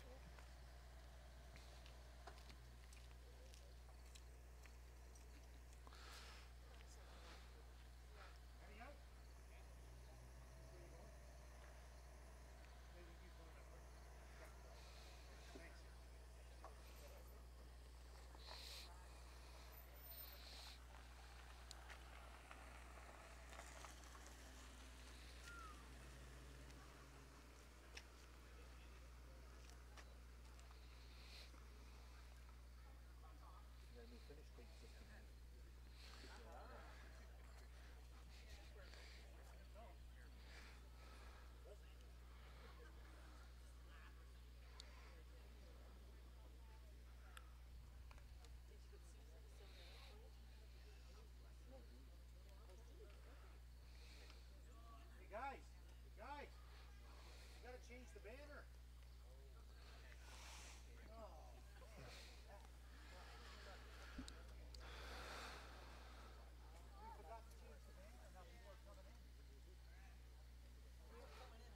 Okay, we got a guest. 2 guests. In blue there we have Liam, you need to change the banner. yeah, I'm just gonna grab my camera. Yeah, my camera is filming, but it's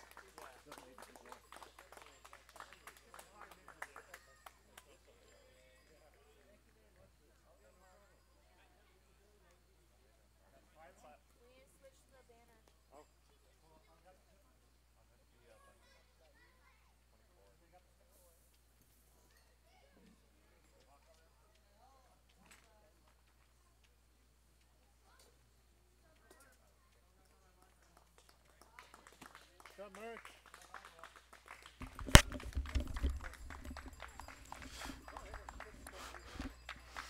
And we got a couple more ultimates coming through. So it looks like they're on pace for just over 4 hours right now.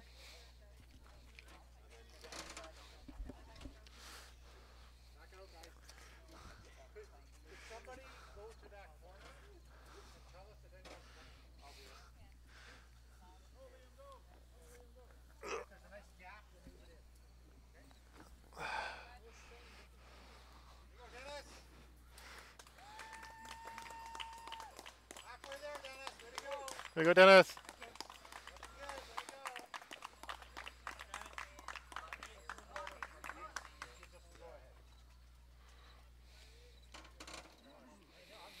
So Dennis is currently running his 5th ultimate.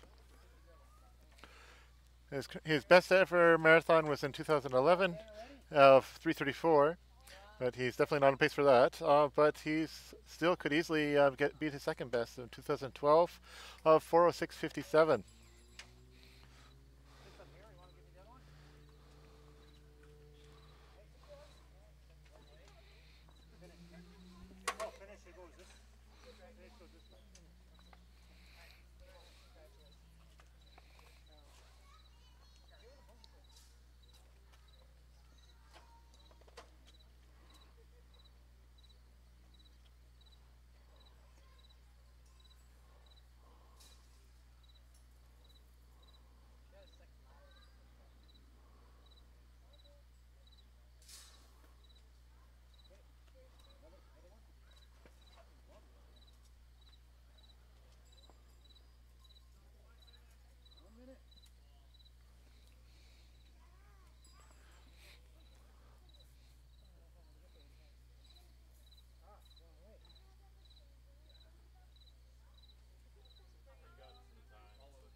Okay, hold the banner back. Hold the banner back.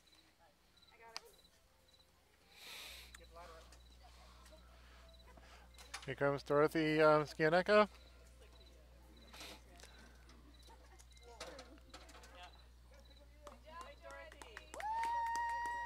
Way to go.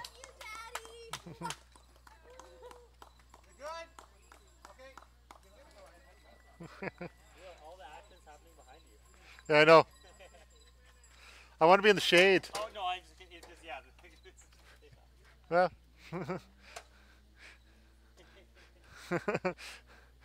So we forgot to flip the banners around after the race started, so we're trying to do that quickly now, even though runners are coming through. It's definitely easier to do that right after the starts, but well, we want to make sure we have the congratulations sign up for when people actually finish. We still have half an hour before Rob finishes, so we should be fine. Although it's possible that a couple of the early starters will finish too, finish before Rob, as they didn't know what their times would be. I don't think all the ultimates will be over 4.5 hours. It started early.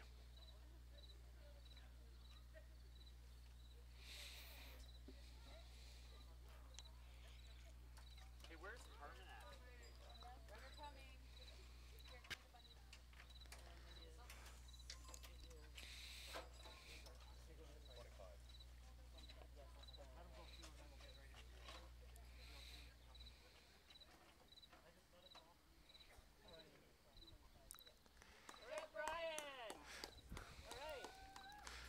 Yes, Brian Lawless. And he ran yesterday in 51 minutes and 3 seconds. I believe he's a rookie.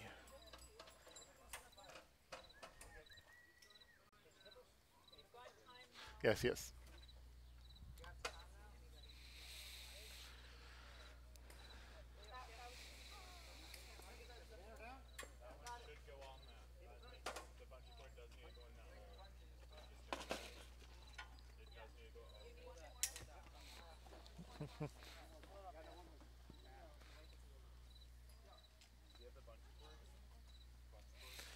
Just checking the stream. I see 8 of you watching now. Yeah, yep, I can hear the crickets. Yeah, it's cool that funny that you're hearing the crickets coming through even through my little mic in front of my mouth. Probably not actual. You probably hear all the commotion right now with all switching the banners around.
Runner coming.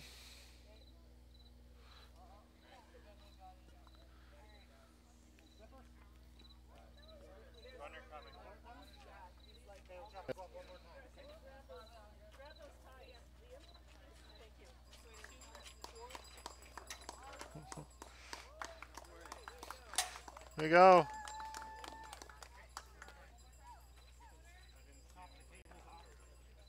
That was Louis Espinosa from Toronto.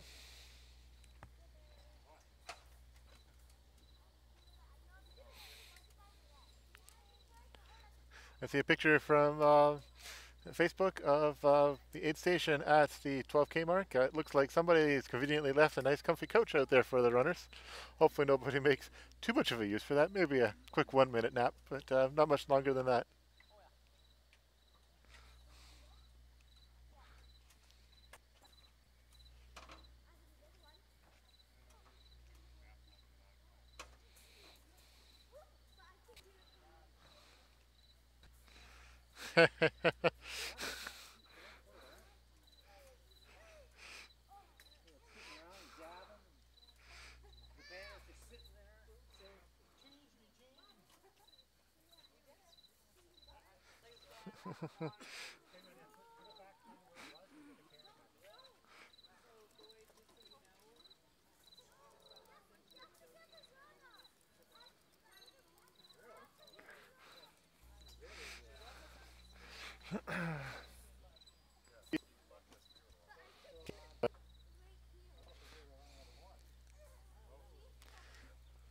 Ladder set back up. So oh, yep.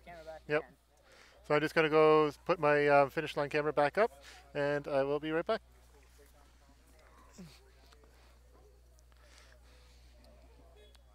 Oh, I see we've got Andrew Keeves coming in.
No, they'll still be like padded wet.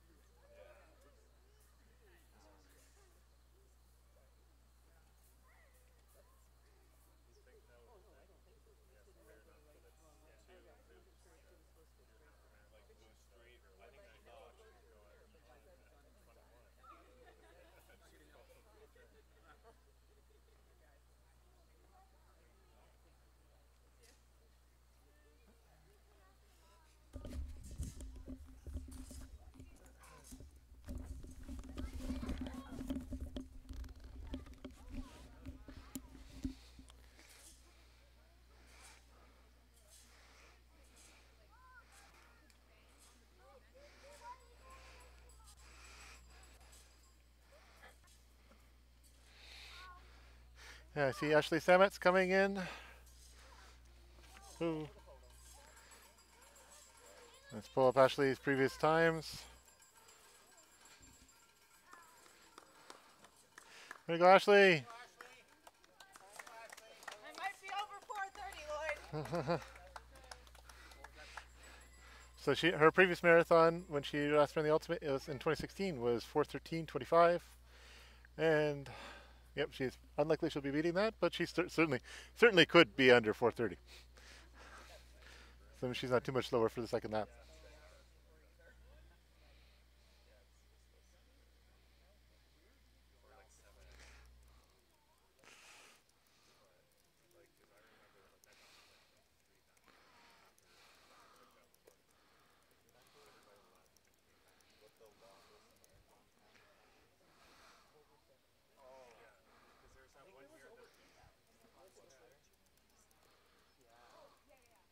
I actually don't really remember the finish anymore. I remember like. Do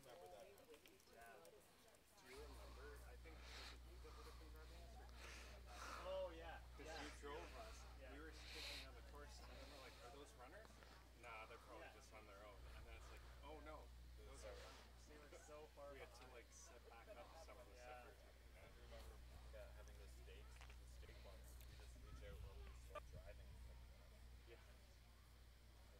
Stuck, and I almost fell in the back. Yeah.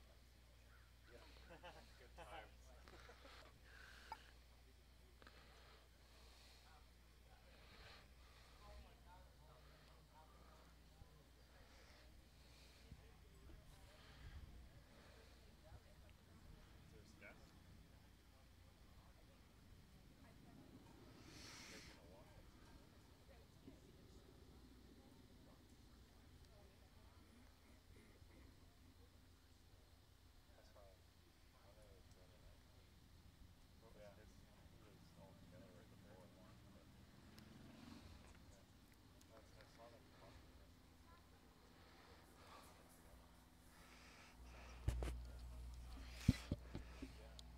Okay, so we've got another guest runner coming through.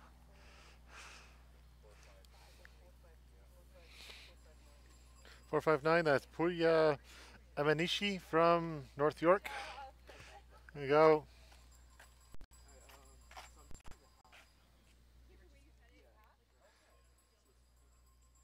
And I see we've got another update from Steve on the course. Oh, what do we have now? And I don't have sound. Okay, sorry about that. Give it up. Yeah.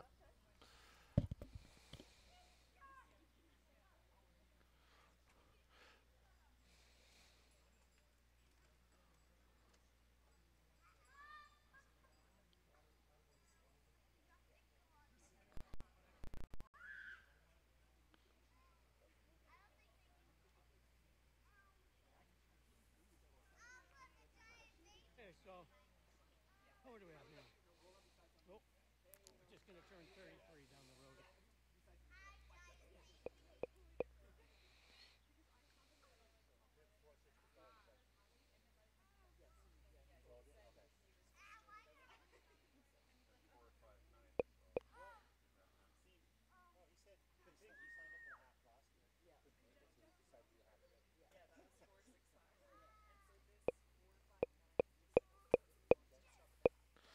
Okay, here we go. Should get sound now. Oh, what do we have now? Nope. We're just going to turn 33 down the road a bit. The popsicles are fantastic. Okay, so we got like less than 9K to go. My back is one seized muscle mess.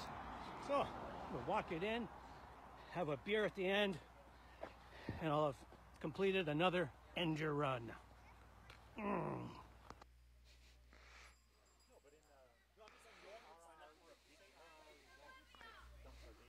Yeah, thanks, Steve, for the update from out on the field.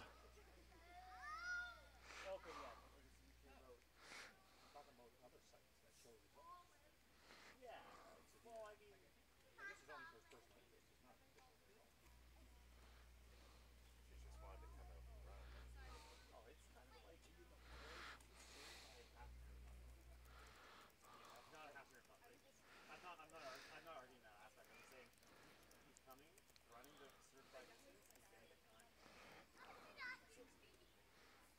And I'm just saying, you would never pay $110 for that, right? But, you know, he's patient enough.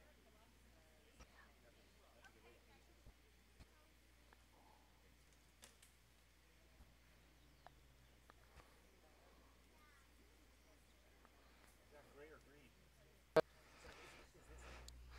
Yeah, we've got a guest runner coming in.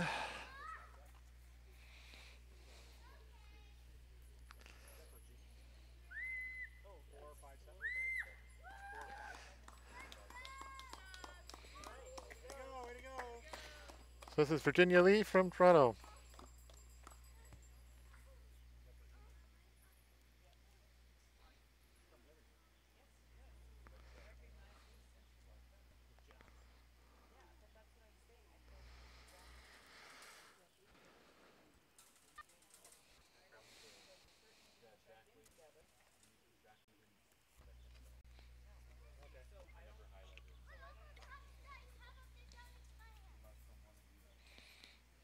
So 2:18, huh? So Rob could be in 2:30. 15 minutes.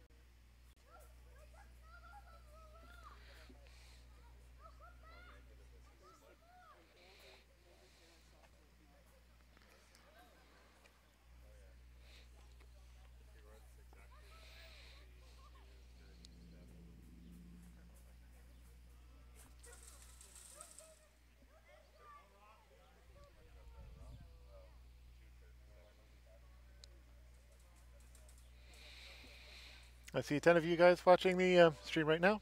I hope you're enjoying it. We're just watching the runners coming through. Probably 15-20 minutes until we see Rob coming for his finish. Well, it's from either start, but it's a non-optional rule that you expect to go over 4.5 at half the start. But if someone starts at 7:30, we'll still give them 6 hours. But the course can be like paint and stuff, but they still get the same. Right. It's a tough thing because the performance at a marathon can vary a lot. Like honestly. Well, that's my dad when he ran Boston. Yeah. Instead of running a 3:15 or 3:20, it's like 3:40. It's like I've never done that. There we go. We have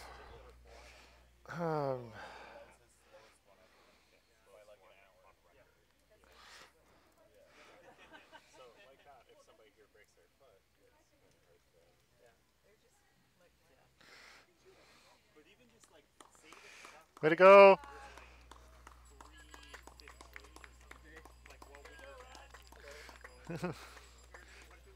So that's Ron and Robin coming together.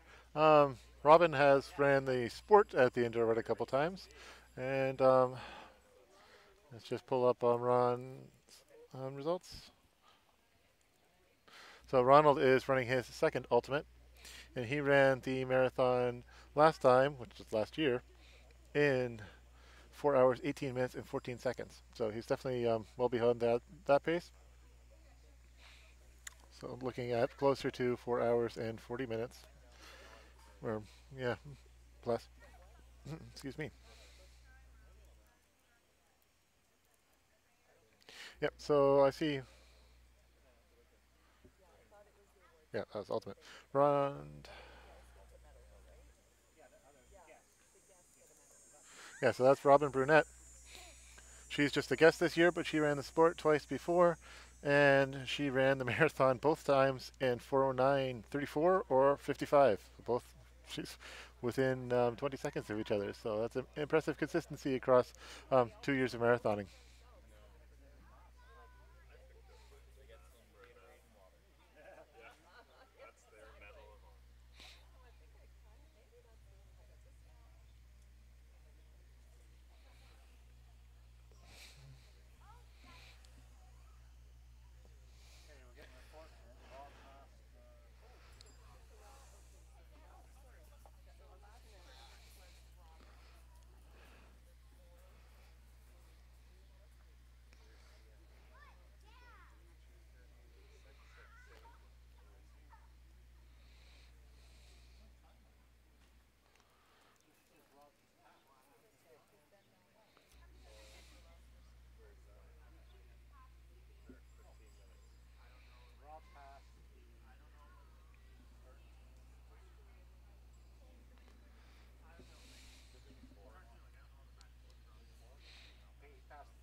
I'm just hearing that Rob just passed the 34-kilometer mark about 15 minutes ago.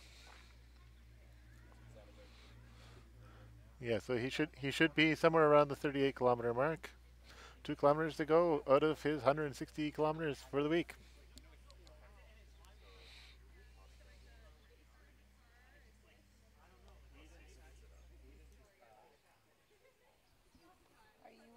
Well, I'm trying to listen.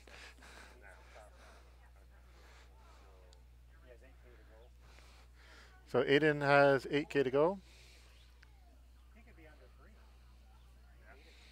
Yeah, so Aiden is still on pace to go under 3 hours and beat Dave for his Dave's best time. Sorry, what's that? I said, are you able to tell where the runners are? No, I don't have live information. Who are you waiting for? Debbie Bolton. Okay.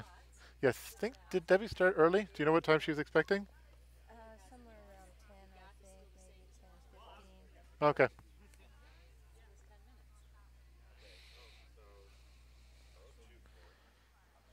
She started at 6. She started too early if she did. Pardon?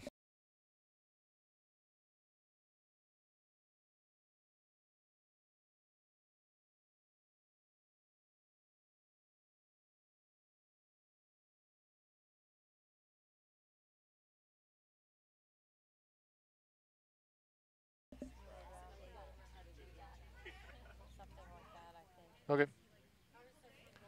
For the first loop. Yeah, I might actually have the live results. Let me check.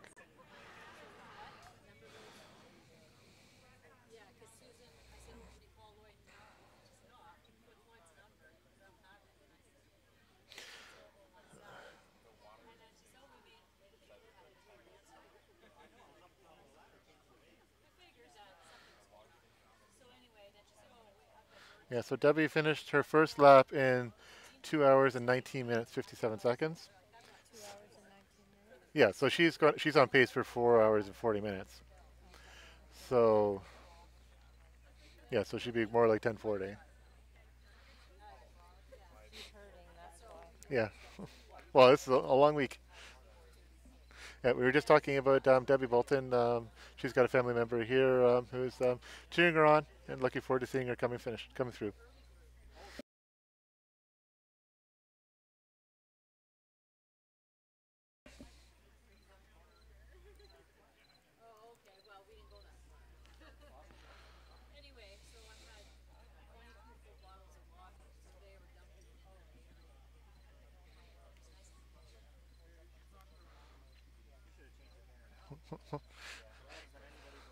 So I just see Sam Carl posted to the ENDURrunner's Facebook group. Fun fact about Lumi. She ran a marathon a year ago today in Reykjavik and stopped to pet a dog. Today she is running a marathon. Keep an eye on her and see if she stops if she does. So see if she stops to pet a dog, I guess.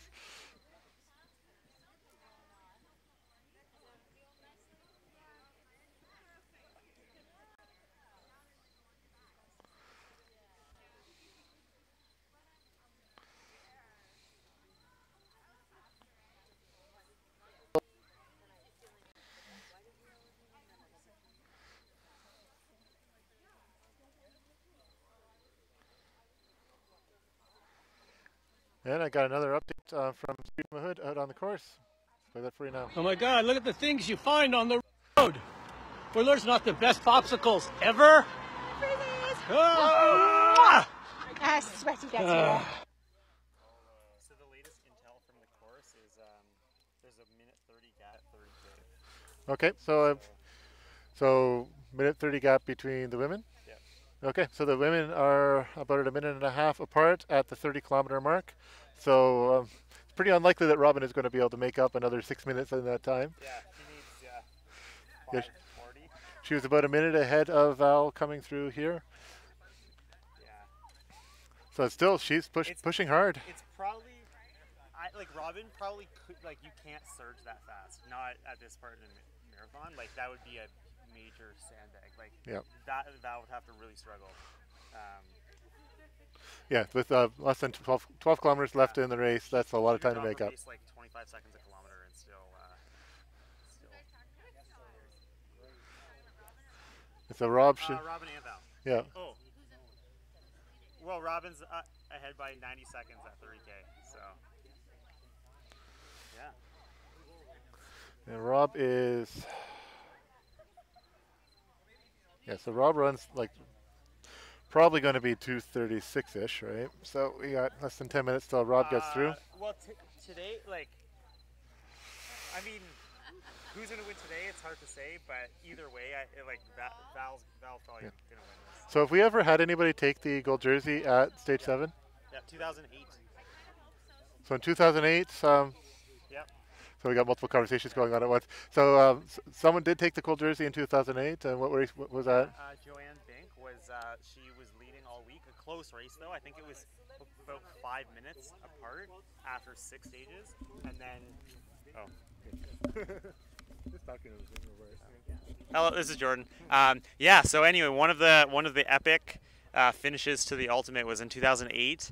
Joanne Bink I think she was on pace to set a record at the time. You know, ENDURrun was only 5 years old at the time, and she had a 5-minute gap all week, and then, or by the end of stage 6 anyway, and then she had some injury problems in the marathon, and ended up walking probably, I want to say, close to half of that marathon. And so Jackie Jackman, she came to be known, ended up winning that stage by enough time, more than 5 minutes obviously, to win the week. And that was actually Jackie's first ultimate win. She ended up winning, I think, at least 3 times, maybe even 4. And so, yeah, she was a great ENDURrun champion. But in 2008, though, she had never even held the gold jersey.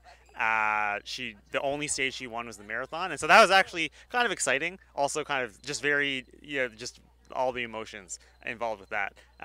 Another interesting trivia bit about that was that under the rules at the time, winning stage 7 and leading only after stage 7 cumulatively didn't earn you the gold jersey. And so she didn't actually get a gold jersey for that race. She didn't get it until the next year. I think she won stage 1, and then she was awarded the gold jersey. And then retroactively, we have changed. She earned a gold jersey that day, even though she didn't receive one in real life. And then, for example, today, if say Robert drops out of the race, Aiden would get a gold jersey today if he ends up winning cumulatively, because that's just the way we have redefined the rules, because we think it makes more sense that way. But there's arguments both ways, and that's why the rules changed. But anyway, so that was the big stage 7 upset. We've had many times where in stage 7 the runner behind, like a runner not in first, wins the marathon. It happened last year in the women's race. Vicky Zandbergen was 9 minutes ahead going into stage 7, and then Catherine DeRosier won the marathon by a couple minutes. They were running together on the second loop, and then just you can only gain so much time, especially Catherine was a rookie, and Vicky obviously had a lot of experience. Oh, are you pointing me to the crickets comment? No. Oh, but you can hear me though? Yeah, you can see yeah. this moving when you Okay, yeah. Well, at least there's crickets when I'm not talking too. That comment's been there for about 15 minutes. They're not too tired today. Yeah. So yeah, that has played out a number of times where the ultimate winner didn't win stage 7. other memorable times. 2014 men.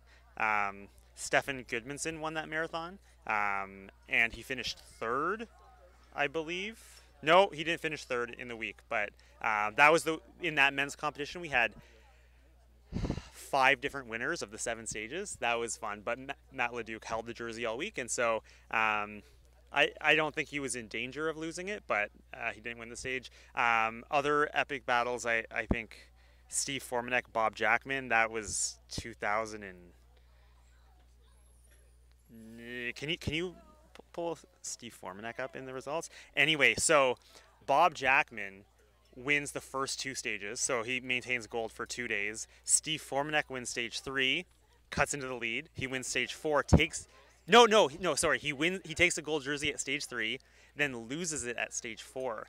And then, yeah, and then he tried hard, couldn't get it back. He even won the marathon by a few minutes.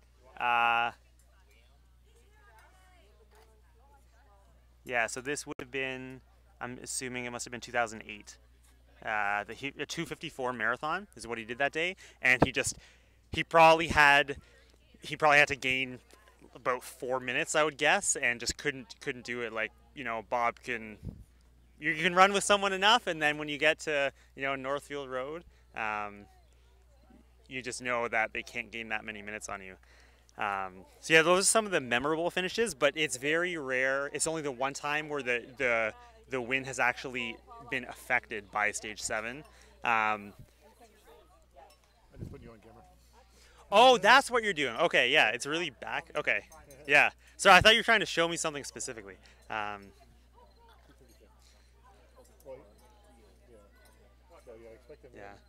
Oh, yeah. Wait, so what pace was Aiden Rutherford on? Aiden he was here in just under 130. Just under 130. Okay, yeah, so this is one thing I heard on the live stream I just wanted to elaborate a little bit on. It's a really cool battle that HMP has set up just between Dave Rutherford has done this event 4 times. His son is on his rookie this year, and so that's crazy. They both signed up for the Ultimate next year, which is awesome. And so they're going to be battling next year, like in like real like space and time. But they also are comparing Dave's best in 2012. Dave was definitely a master then. Aiden is early 20s this year. But anyway, and so Aiden has been ahead most of the week. But today though, like Dave ran a 3-hour and 20-second marathon at this stage in that battle in his best, and so Aiden is only ahead by 6 minutes, so he needs to run like a 3:06 today, and so he went through at like 3-hour pace. Aiden has done a 50K. He's never raced like in a marathon specifically in like the 42.2, but we know like he's obviously like he's very talented and fit enough to do it. But it's just you never know what can happen on the second half of a marathon, and so you know, if he runs a 1:37 second half here, which is, you know, like very reasonable, then Dave will still have the fastest Rutherford ENDURrun of all time, which is really cool because there's not a lot of cases of parent-children competing in ENDURrun. And yeah, well, I mean, we have one like Patrick Kelly and his daughters Taylor and Hunter, who's in the race today. They've done this event many times together. But the Rutherfords are definitely the fastest parent-child to have ever done this. Yeah, so that's probably one thing I didn't mention that in the post. I kind of forgot about that storyline. Yeah, but that'll be a good one. Yeah, I was just like talking. I didn't realize the gap that Aiden had on Dave's 2012. Oh, we got a runner coming in. Yeah. Okay, we've got a runner coming in. This is Mark Ishikawa. Is this the first finish of the day? Okay, so because he started at the early start, he gets to finish now.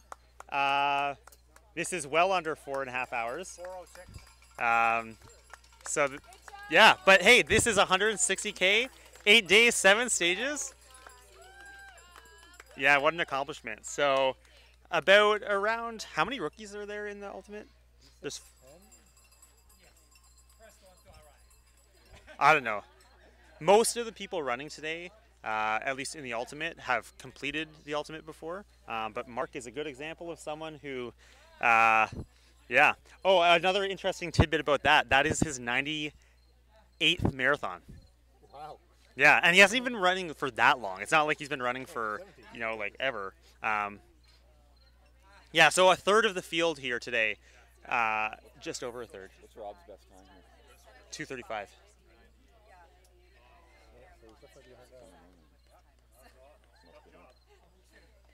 Rob's. Oh, this is. Oh, I think we have. Is Rob's coming in now? I think so. Yeah, here we have Rob Brule coming in. So this will be, I think, his second fastest ENDURrun marathon. He's running in with his mom here on the camera's right side. She's gonna peel off because no one can run that fast. Yeah, that's okay. So this, yeah, this year Rob wasn't quite as fit as he was last year. He did though crush his stage 3 time, which was a beast. His third fastest ENDURrun marathon. Slacker. But anyway, so he did some great stuff this week. He beat one of Charles Bedley's times that he hadn't before, which is amazing. And the thing about this is that this was a 4-peat, so he's won this event 4 years in a row. We've seen some good challengers that have been faster than other previous winners in that time. I think probably the most formidable competition he faced there was Robin.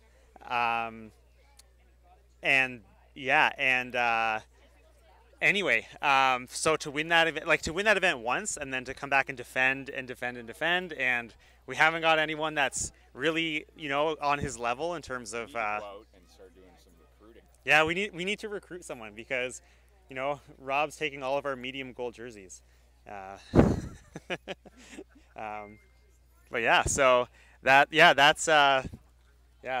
very special. But I know, as was already mentioned on the live stream this morning, Bob Jackman has won this event 5 times, and so next year, if Rob comes back, he could get a five consecutive streak, but it still wouldn't even break the record of number of championships. How many in a row has it? 3.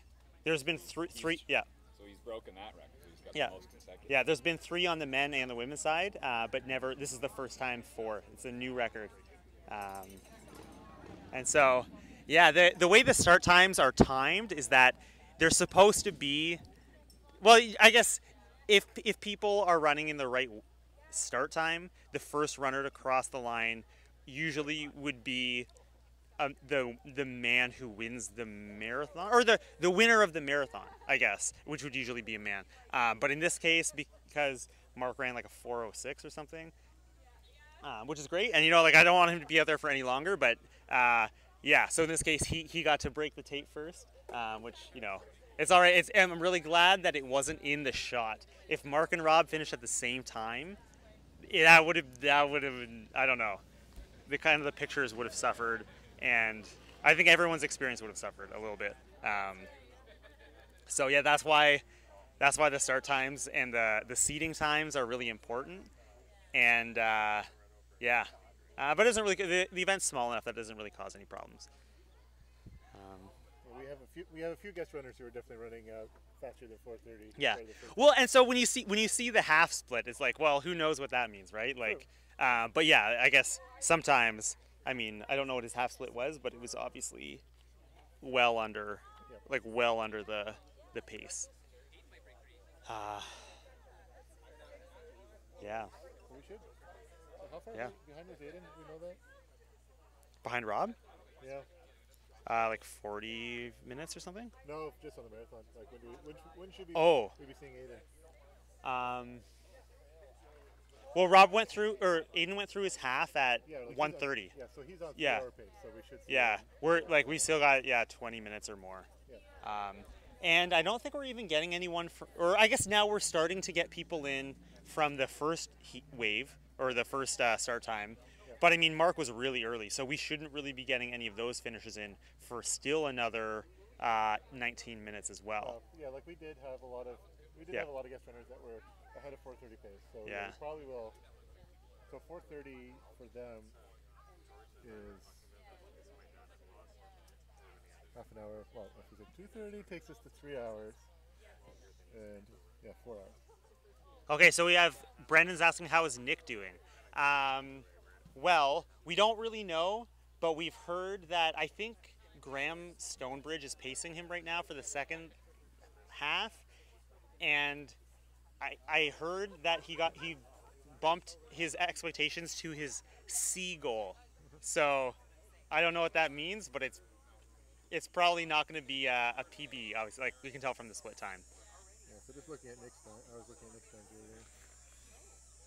So he's definitely a lot slower than last year across the board. You know what would be nice though? Like Nick and Rob both have done the marathon as a relay runner, not an ultimate.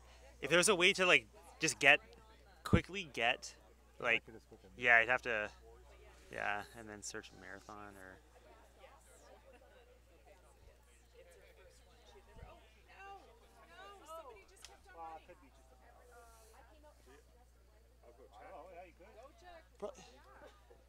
run.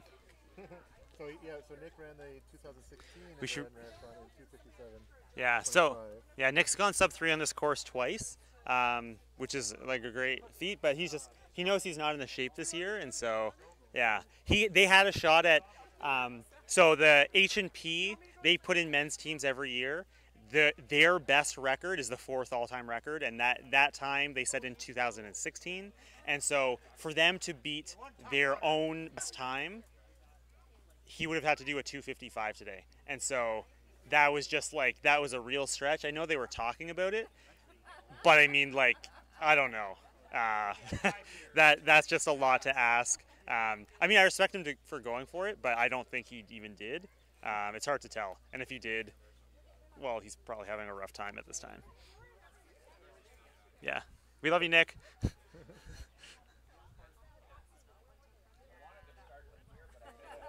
Oh, you can't share links in the chat. Oh, hey. What you doing? Probably because I'm the admin.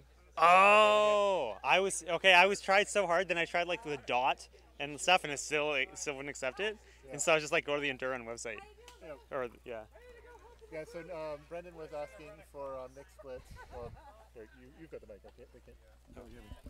Yeah. So Nick finished the first half in 1:32.10. So if he doubles that, he will be at 3:04 and change, and that's unlikely. Possibly he still could do a 3:05. Nice to easel short that. This is like an output of the.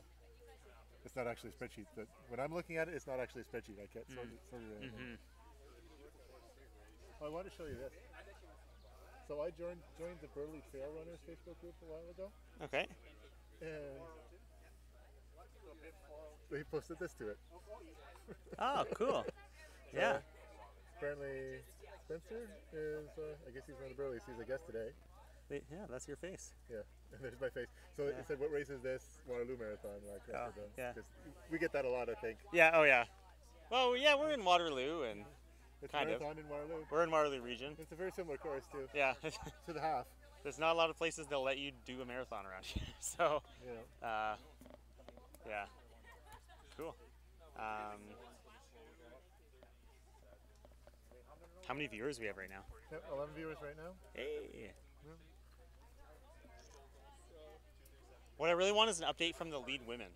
And I really want to know what Robin's mindset and strategy was. I think she's doing the right thing. I mean, go out at your own pace and, like maybe win it that way. But I mean, like, it's just so hard for your first marathon in a close race where you're down by 7 minutes. Like, And so they're at 2:45 now, so they probably have like half an hour or less. So, yeah, hopefully we'll get some updates soon. Looking at Robin split 136. What was the gap after? 136, 138, 06. So just over a minute behind her. Yeah, like okay. So it looks like she's increased that just based on our other bit of intel to the 130 at 30. Huh. Yeah, it's looking at Vicky splits too. So she wants to get the 228, and she's on a good pace for that. Yeah. Did she say she was going for that, or that's just the time that she needs? She needs. Oh, I pressed G1. G1 is mute. So this is probably red now. Oh, no, it's still fine. Oh, was it muted? Oh, it's this one. Oh, These ones okay. I don't think will do anything. Okay. Sometimes it'll make iTunes start, so. Okay. Oh, we should get Robin on an interview. This obviously needs to be wired, right? Well, I can switch to just I can do the webcam too. Yeah, I'm going to switch the audio to the webcam. Oh, right on. No, I was thinking so you're to take take it over to Rob to get his. Can you get it over here? Yeah, I managed the call. Oh, okay. So when I turn 65,